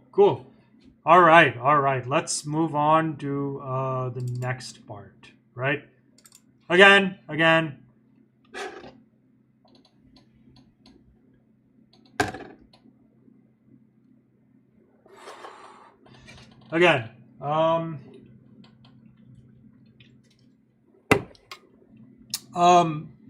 That very, very generous mid-range boost, which I'm doing at about 1.43, right? The Q knob obviously is something that you can play around with, but I find that, this sounds pretty good to my ears, at least for now. And hang on, I'll be back.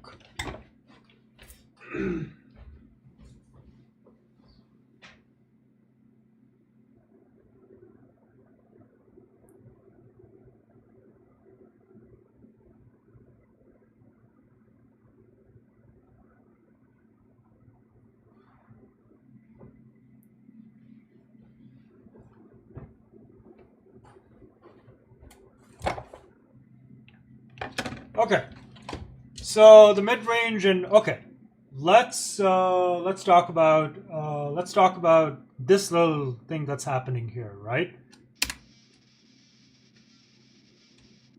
This I will term the bite, right? Like this is closer to around like the 5.7-ish thousand hertz range. You don't want just mid-range, right? Like you want to emphasize a bit of high end as well, right? Not too much of it, but just enough to get some bite, we can boost this more. I mean, like...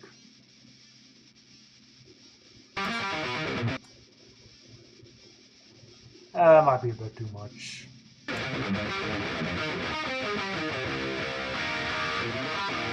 So yeah.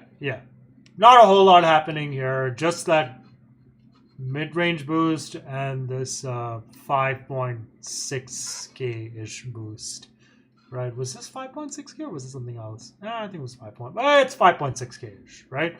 So that's the second, or that's the next stage, right? Now, what comes up next is important. Saturation, right? Now, saturation is technically like distortion. It provides harmonic enrichment, right? It just boosts some harmonics. And the result of doing that is, a somewhat richer sound, right? So without it, it sounds like this. And with it,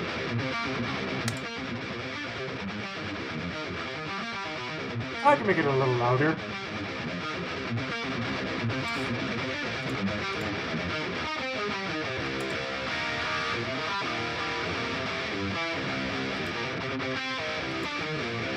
Very subtle. It's a very subtle effect, but little things add up. So yeah, in Ableton, I mean, there are tons of saturation models, and they all sound very different. I find the Sinoid foiled worked very well with this tone. So I'm just used to the Sinoid foil. I am not fucking around at all with the color curve over here. I didn't think there was any need to.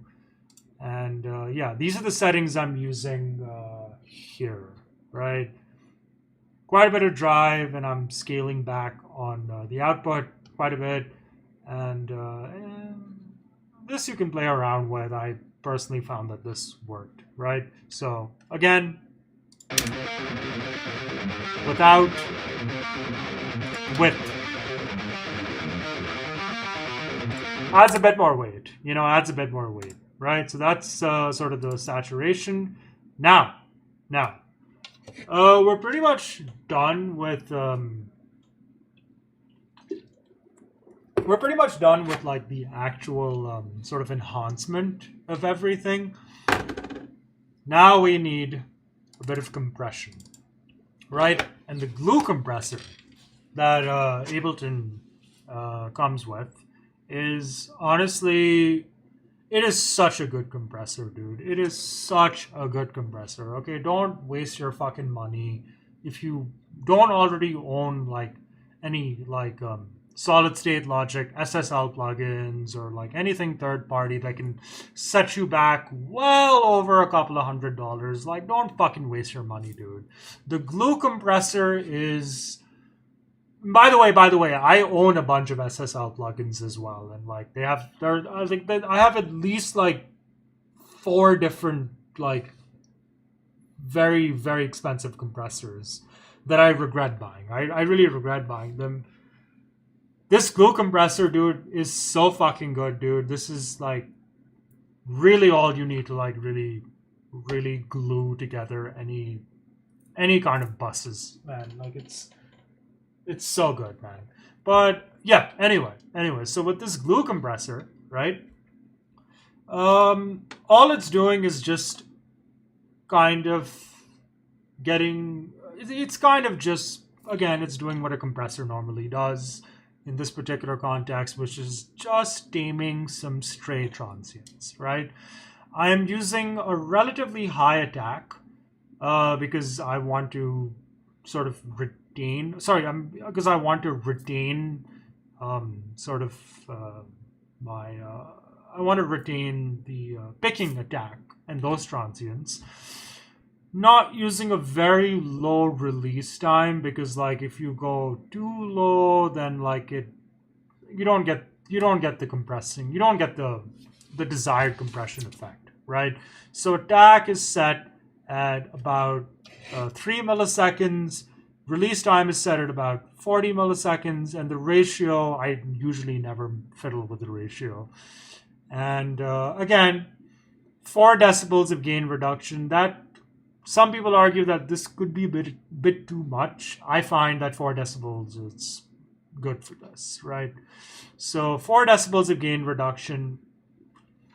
These settings over here, makeup gain should actually should sort of equal this as well.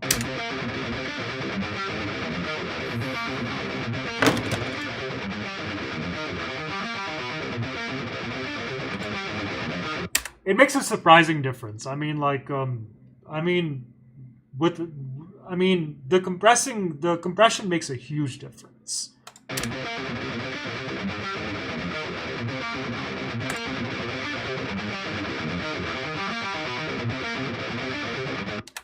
it adds so much brightness to it. Like it adds a lot of brightness to it. And if you're not using glue compressor and you have Ableton, then like you're fucking stupid.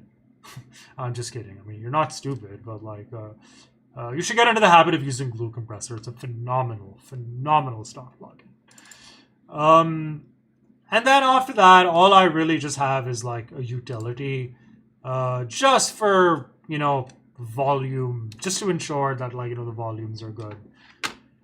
Because I do not like fiddling around with, and I don't like automating anything over here, right? I just really, really don't like doing that. So I just have a utility to boost the volume a bit.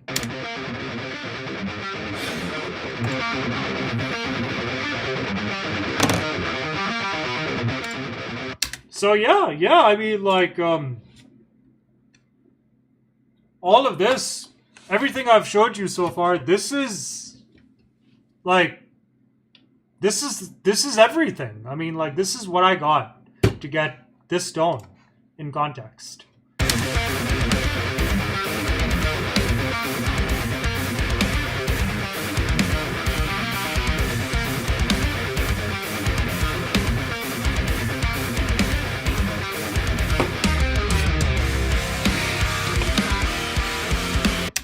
Now, to my ears, it sounds okay, right? Now, let me emphasize, or let me just address the elephant in the room.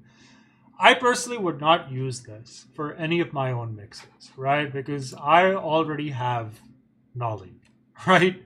And Nolly is a phenomenal plugin, but it's paid, okay? And it's not exactly cheap. And I recognize that, like, a lot of people might find it outside their budget, right? But if I didn't have the money to get Nolly and all I had was this, I would not be the unhappiest person on the face of this planet. Let me put it that way, right? I think this sounds good.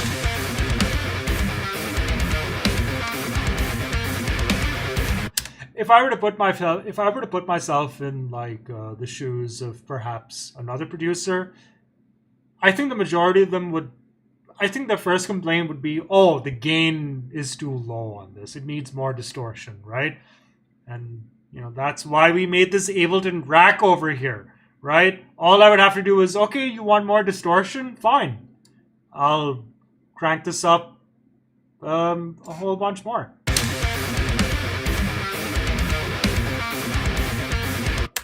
Oh, but like now there's way too much. There's way too much high end, right? Okay, cool, fine. I'll lower it.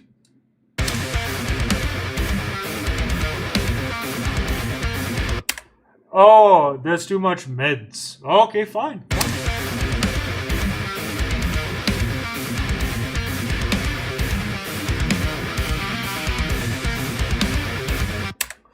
So no. I mean, like, man, Ableton racks are like, honestly, they're like it's one of my favorite things about Ableton, honestly. And yeah. But yeah, that's I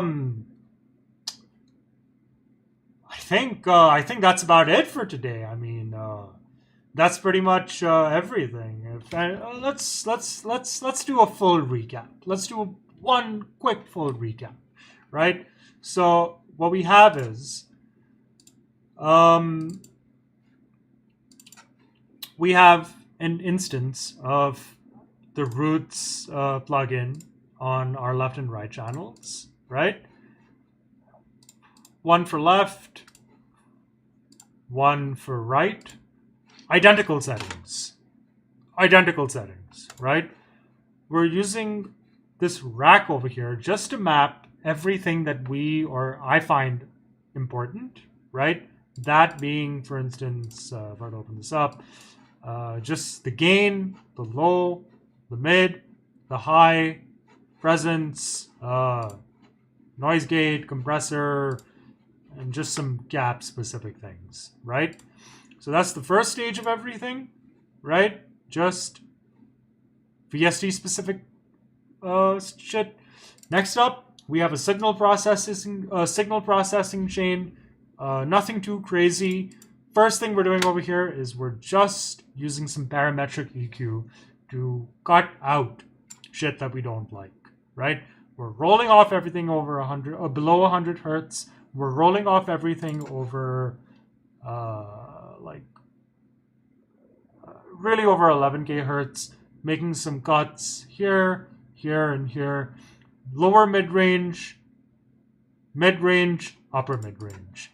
Next up, a bit of multi-band compression just to tame the palm mutes, because we don't like it when the palm mutes fuck with the kicks and the bass. Then we just have a bit of EQing to bring out the genty mid-range and then the bite of our tone. Then a bit of saturation to harmonically enrich everything we have. And then a bit of compression to smooth things out and also further enhance the kind of attack of our tone. And just a utility to make it louder. And yeah. You've heard enough of this. Let's hear how it sounds in context with this.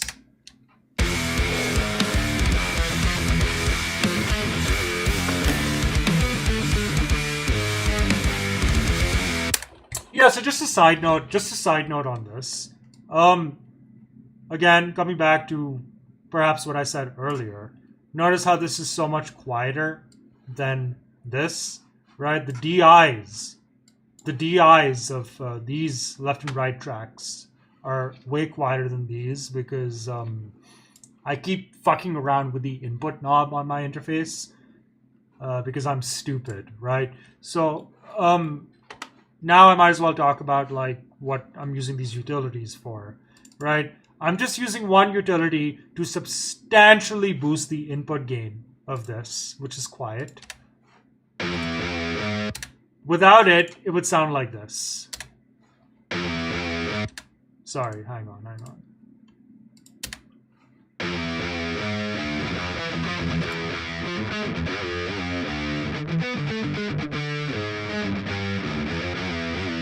And with it,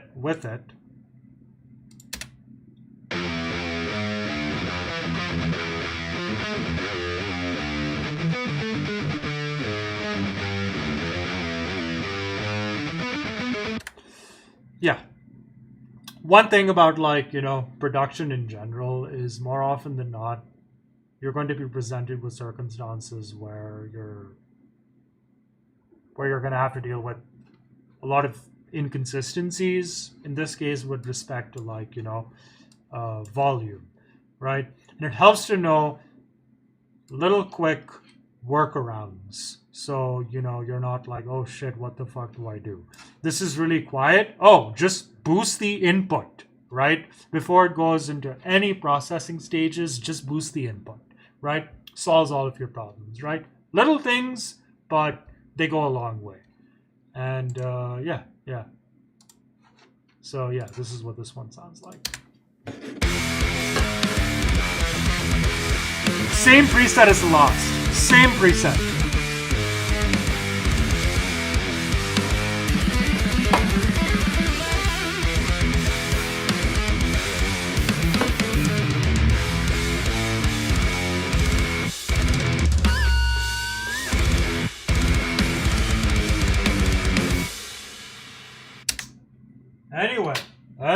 Anyway, that's pretty much all I wanted to do today. Yeah, that's pretty much all I wanted to do today. And in my opinion, I don't think I did the worst job. Obviously, I can do better. I'll need to do this a couple of times before I learn how to like articulate myself like in real time. But second stream, so far so good. If anybody has like any specific questions, let me know. Just in the chat. I'll be more than happy to answer them.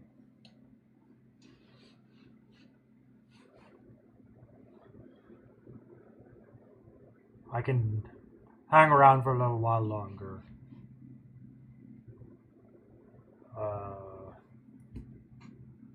If anybody is interested in doing something else specific.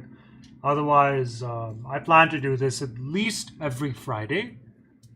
At least every Friday, yeah. So, yeah.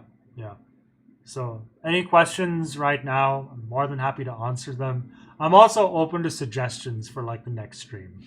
I was personally thinking of doing bass guitar processing, right? So, like this tone here.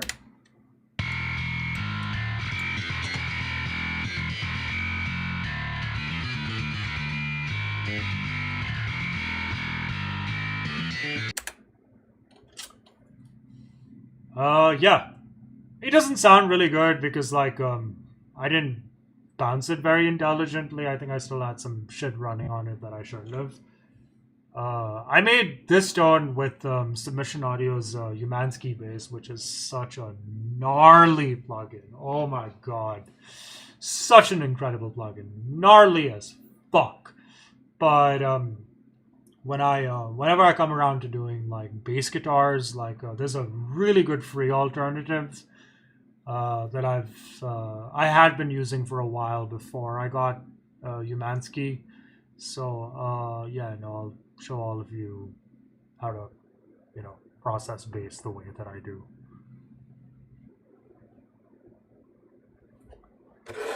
So yeah, I don't mind waiting around for a couple of minutes. And then after that, I'll see you guys probably next week.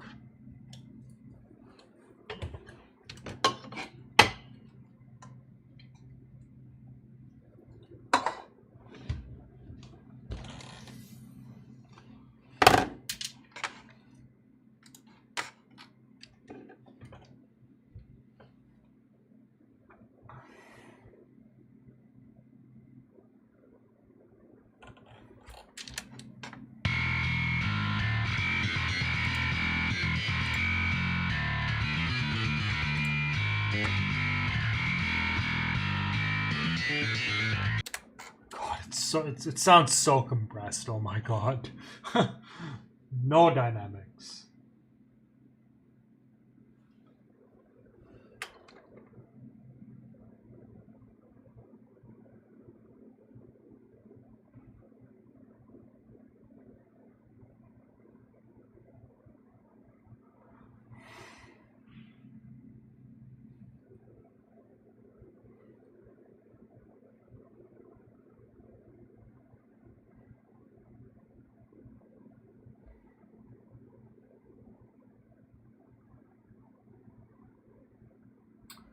All right, last call. Any questions? Anything at all?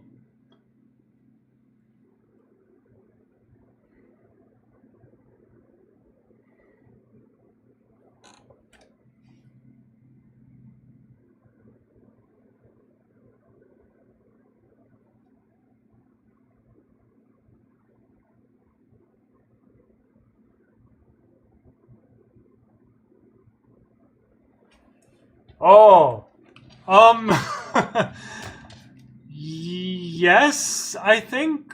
Yeah, I mean, I would say yes. I have mixed vocals. I can. Do you want me to show you one of my projects where I actually have worked with vocals before? Let me know in the chat because like this is a different like Ableton session, and I'm gonna have to like open it. So yeah, let me know. I can show you.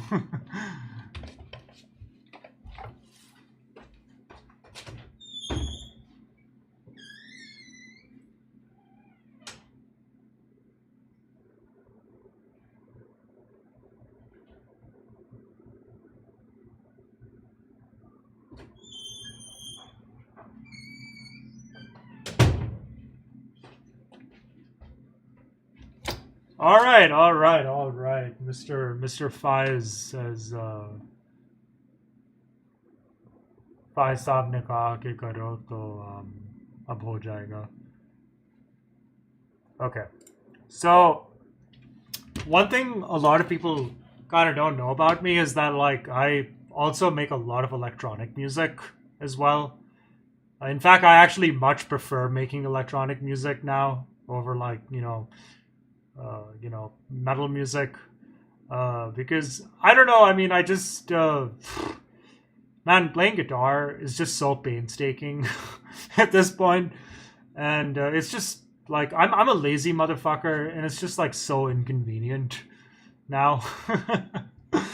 But yeah, so I'll show you a little something that like I will release in due time in the future of a remix of a Sabrina Carpenter song. And first of all, uh, just look at how this project looks. Like I think I have like 90-ish tracks on this, right? And there are vocals on this as well, right?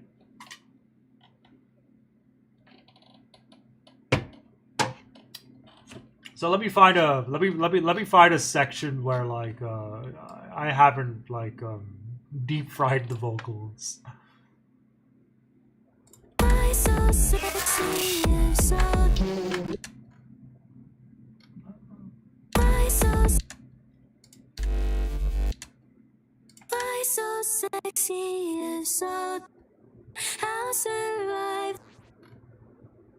Oh, this is deep fried, man. What the hell? Where's a section where I haven't ruined the vocals? Uh,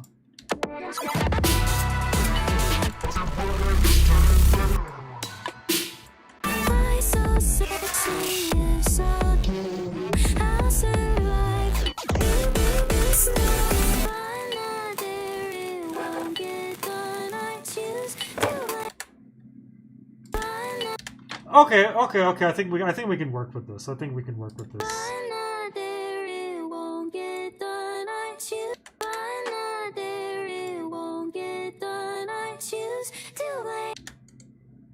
Oh no. I'm trying to find. I'm trying to find a section where like I haven't degraded the vocals beyond recognition.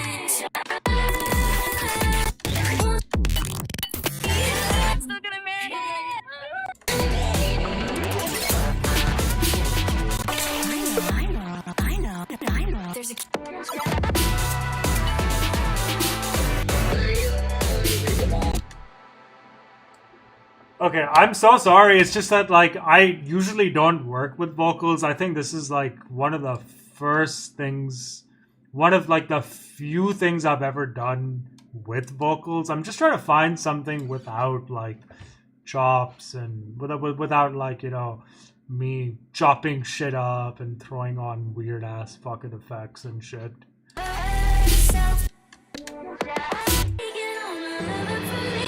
Okay, this might be.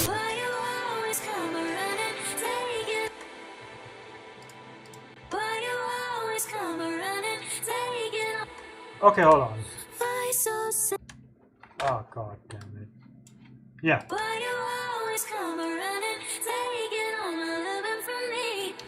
So the best I can do for you, my friend, is just show you this part because I think this is the only part with.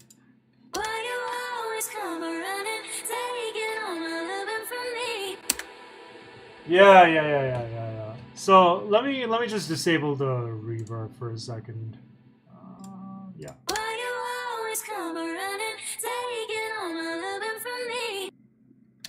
Okay. So again, it's stupid simple, right? It's stupid simple. Um, I could definitely have done a better job.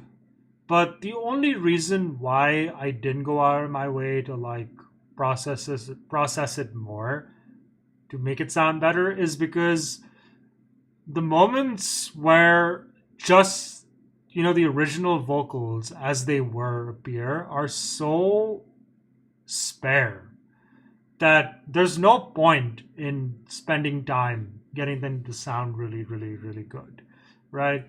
So, for instance, this part over here, right? Let me just put this on loop.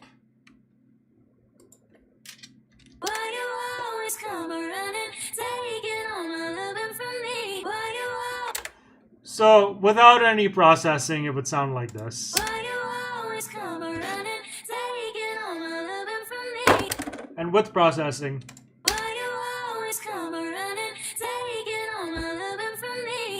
So, not too much happening over here. I'm GAN saturator. I'm using analog clip, just to kind of boost harmonic content. A bit of EQing to cut out frequencies that I thought were kind of harsh, and I'm boosting this region over here because I like the high region, and a shit ton of compression, I think. Not a shit ton of compression, but compression nonetheless. So for vocals, I mean, obviously, you want to apply compression just to ensure that there's volumetric consistency. I found personally for this particular vocal track that keeping the attack time at 2 milliseconds was enough to sort of emphasize the transients, and this release time at 98.7 was good enough. I'm also using a sidechain filter. I don't remember why I enabled the sidechain filter, but yeah. That's how I would do vocals. Apparently, yeah, I think it does start with the saturator. I mean, now that I think about it, that's kind of odd. That's a very odd choice. I mean, ideally, I mean, you would ideally do it like this, right? You would first EQ, then saturate, then compress, right?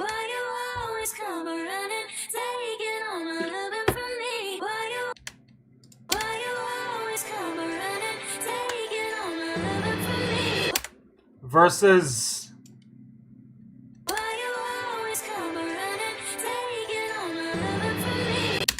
okay, yeah, weirdly enough, saturating first and then EQing sounds better in this context, at least to my ears. Yeah, I guess that's what I did. It's nothing to elaborate, but. If you would like, I just remembered. I don't know if you know what Mantra is. It's a neural DSP plugin just for processing. I actually just so happened to have purchased it a couple of weeks ago, and I've never used it. If you would like, maybe we can use Mantra on these vocals and see how things turn out. Only if you're interested, there's no pressure, but I kind of want to do it now.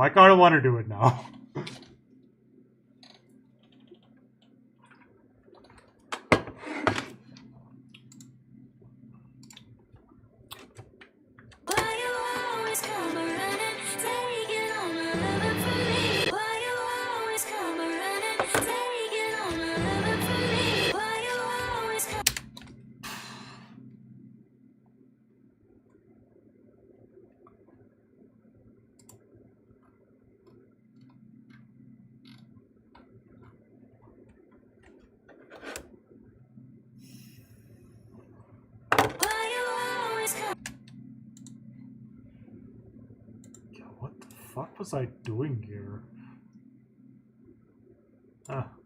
Weird shit.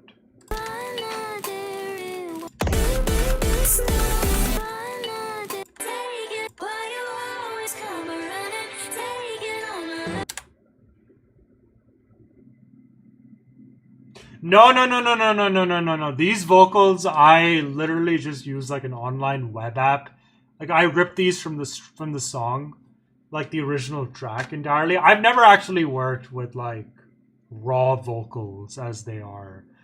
Like I've never like gotten anybody to like send me like their like I've never worked with like a vocalist per se, because I've always just been like an instrumental kind of guy. So like yeah.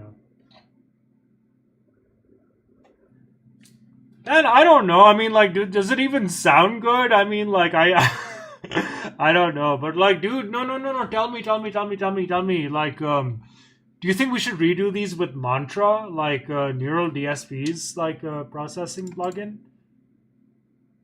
Because like honestly, now I'm like kind of itching to know how this might sound like. Fuck it, I'm gonna do it anyway. I don't give a shit.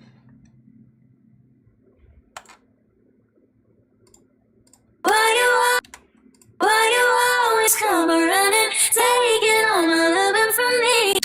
Oh, that sounds awful, man. Okay. So, if you don't know what mantra is, right? I'm not going to assume anything, all right? I'm just generally I like to assume that like, my audience is like. But anyway, dude, so like Mantra was this plugin that like Neural put out like I think sometime like earlier last year, and it's a vocal processing plugin, right? And I haven't really gotten around to using it at all, right? I just bought it because I was like, this sounds so sick, and like it could be useful in the future. I didn't use Mantra for this project, but like I don't know. Let's check it out. Like how would Mantra approach this? Okay, yeah. Okay. I played around with it a little bit, so I know how it works, but like, let's try it out. Why you always come running, taking all my loving from me? Why you always come running, taking all my love?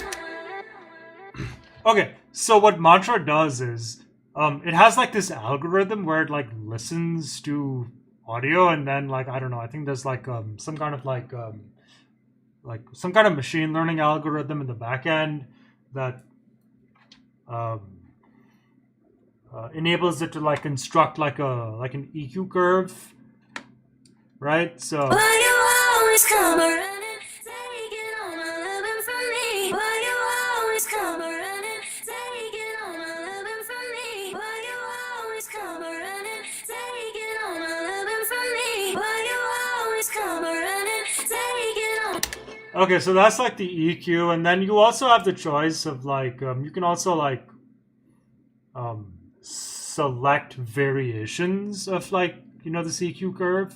Why you always come running, taking all my loving from me? Why you always come running, taking all my loving from me? Why you always come running, taking all my loving from me? Why you always come running, taking all my loving from me? Why you always come running, taking all my loving from me? Okay, I really like this balanced Why curve. you always come running, taking all my loving from me? Why you always come running? Okay, cool. So like again, Mantra analyzes audio in real time, and then it uses its own sort of algorithms in the back end to um, make or tailor an EQ curve for whatever it listens to, and then you have the option to like select variations of said EQ depending on whatever sounds good to you, right? And I think this balance sounds pretty good, right? Why you always come running, taking all my loving from me? Why you always come running, Let's put this at about maybe. why you always come running, Okay, so it has like this EQ shit. It has a de-esser as well. why you always come running, taking all my loving from me? Why you always come running, taking all my loving from me? I mean, there's not a whole lot of S's and shit in this section. So like whatever, let's just keep it at no, let's keep it about 50%. Whatever, doesn't matter.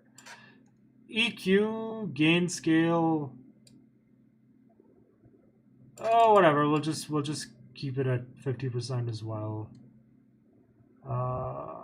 Compressor. Why you always come running, taking all my loving from me? Why you always come running, taking all.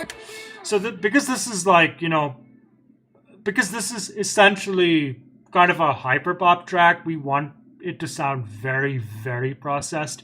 So we're gonna bump the compression up. Why you always come running, taking all my loving. That's like 10 decibels of gain reduction right there. Like that's an insane amount of compression, but because it's hyperpop music, like whatever, fuck it, who gives a shit? So we'll do Why around. you always come running, taking all my loving from.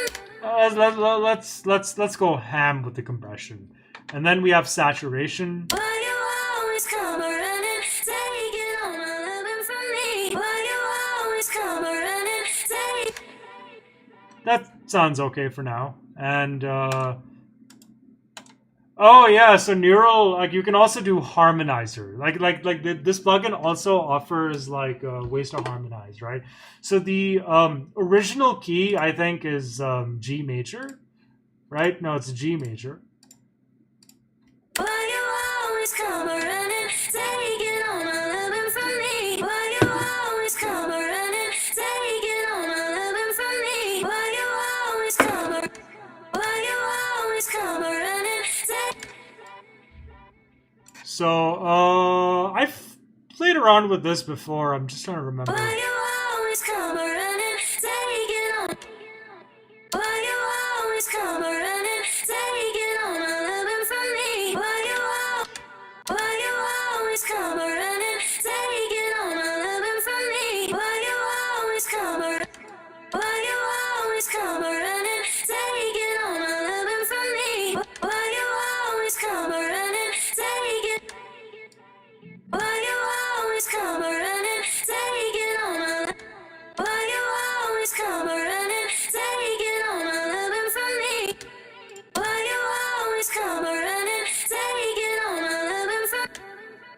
I don't know why this isn't working. I think it's because like the original track. I think it's because the original track already had, or the original vocal stems already had harmonies baked into them. I don't think you can hear it, but Why you always come? G major, right? Why you always come running? Why you always come running, taking. Why you always come running? Why you always come running? What the hell? Why are we not getting any harmonies? Why you always come running?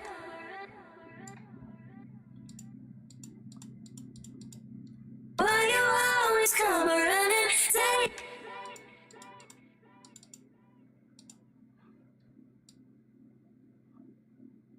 Why you always come running, taking all my loving from me?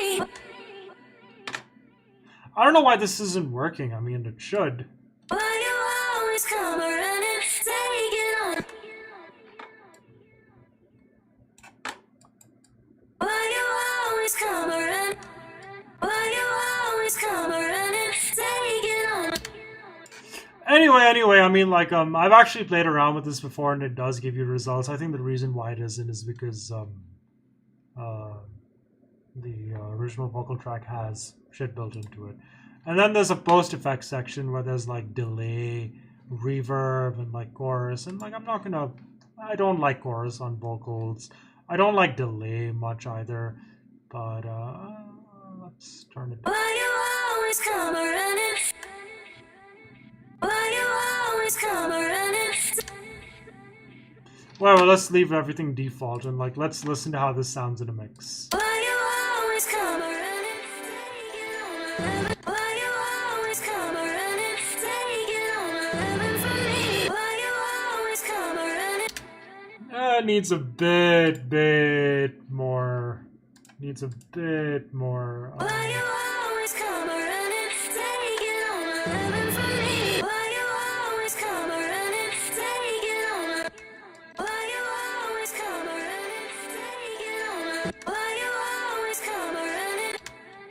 that versus this.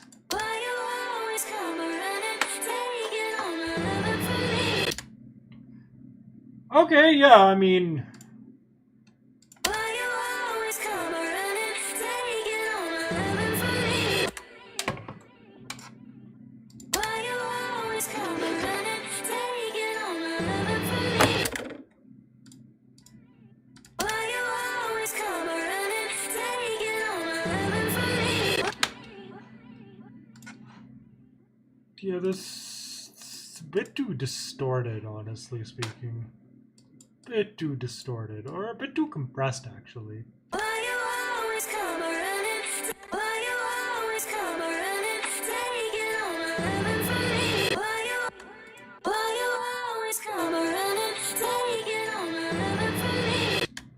Versus, again, Why you always come running, taking all my loving from me? okay, dude, like, I mean, that's what you get with just, like, literally less than 10 minutes of fucking around and not knowing what you're doing with it.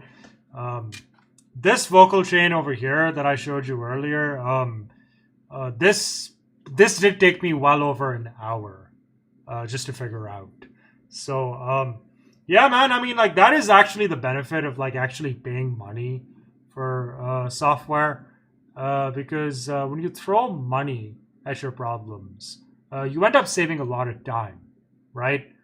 It circumvents the need for actually learning how to do anything, because then, like, you have, third-party software that, like, does everything for you, right? As opposed to actually having to do it for yourself, which is cool, but, like, I'm gonna be honest with you. I mean, if I were to use Mantra, I would probably end up spending like the same amount of time working with it versus my own little silly vocal chain. And yeah. But yeah, no, I mean, like, I guess that's Mantra in a nutshell. Right?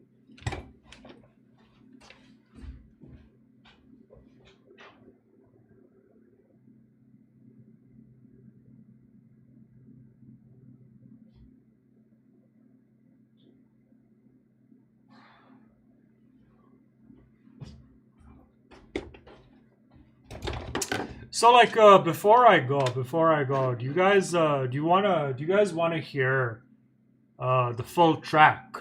Actually, not with Mantra, obviously, but just the full track itself.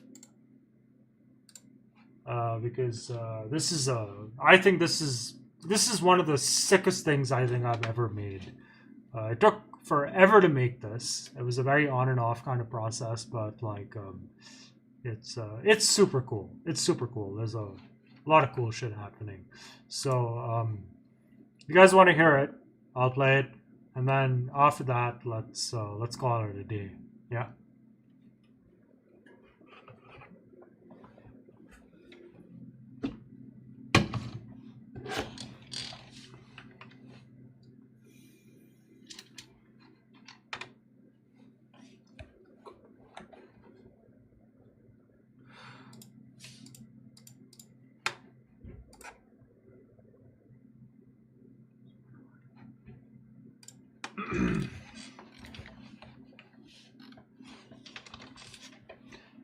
I need to get better at like organizing my shit and like renaming things.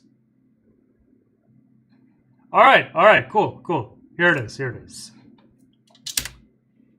You said your phone was broken, just forgot to charge it. All outfit you're wearing, glad I hold the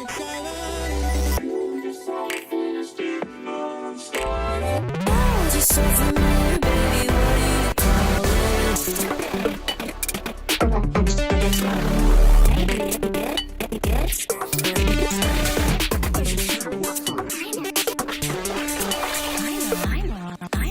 I know. There's a cuter word for it.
Yeah, yeah. Yeah. So, yeah, yeah. That's it's pretty much done. Pretty much done. There are a couple of things here and there, and a couple of things here and there that I do need to fix. But that's kind of the idea. And yeah, yeah, yeah. That's what's up. So before I end this stream, um, I got a question. What should I do next? Right? Because I think as far as guitars go, we're pretty much done. If a larger audience requests that I redo this, then maybe I will. But next time, I'm personally thinking we should do like bass guitars, right? But we don't necessarily have to. We can do uh, anything you guys are interested in. We can do drums. We can do synthesizers as well. We can do anything. I mean, like it's totally up to you guys. I don't care one way or the other. So yeah, let me know. Let me know. What should we do?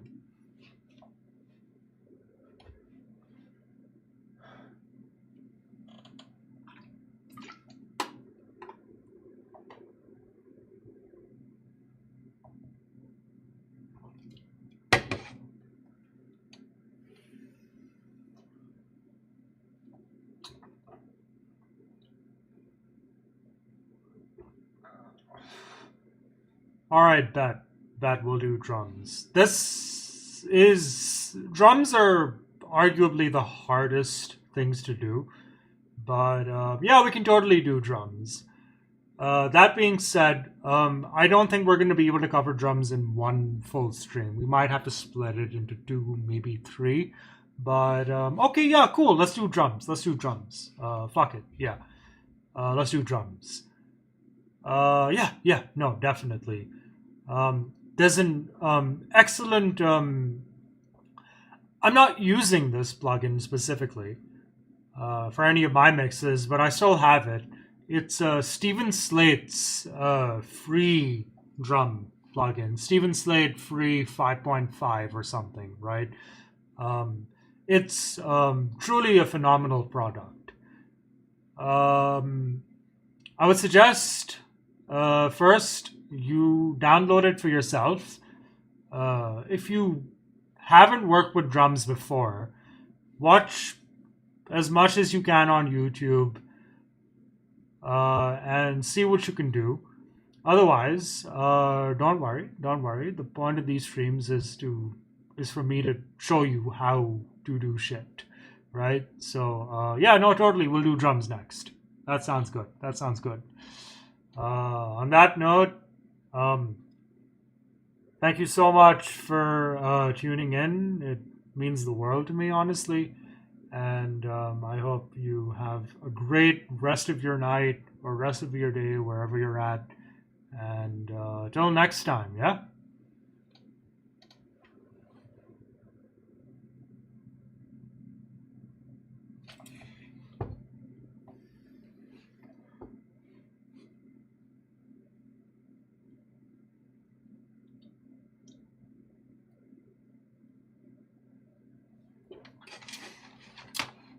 Oof, I'm not going to save any changes to this. No, don't save, don't save, don't save, don't save.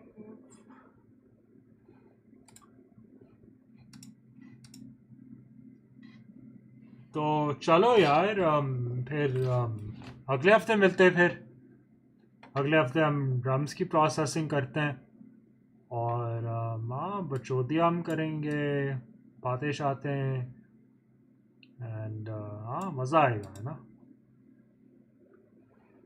चल boys you have a take it easy guys I will see you all later peace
this is awkward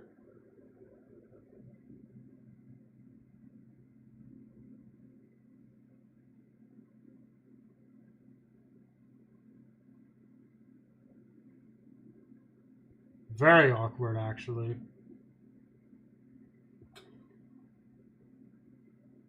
I'm actually monitoring the stream from another device and there's so much latency so I'm just waiting for yeah.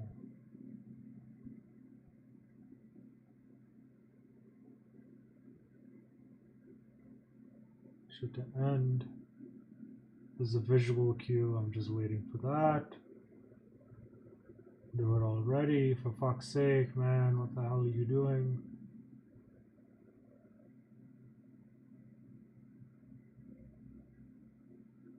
okay maybe I didn't do what I thought I did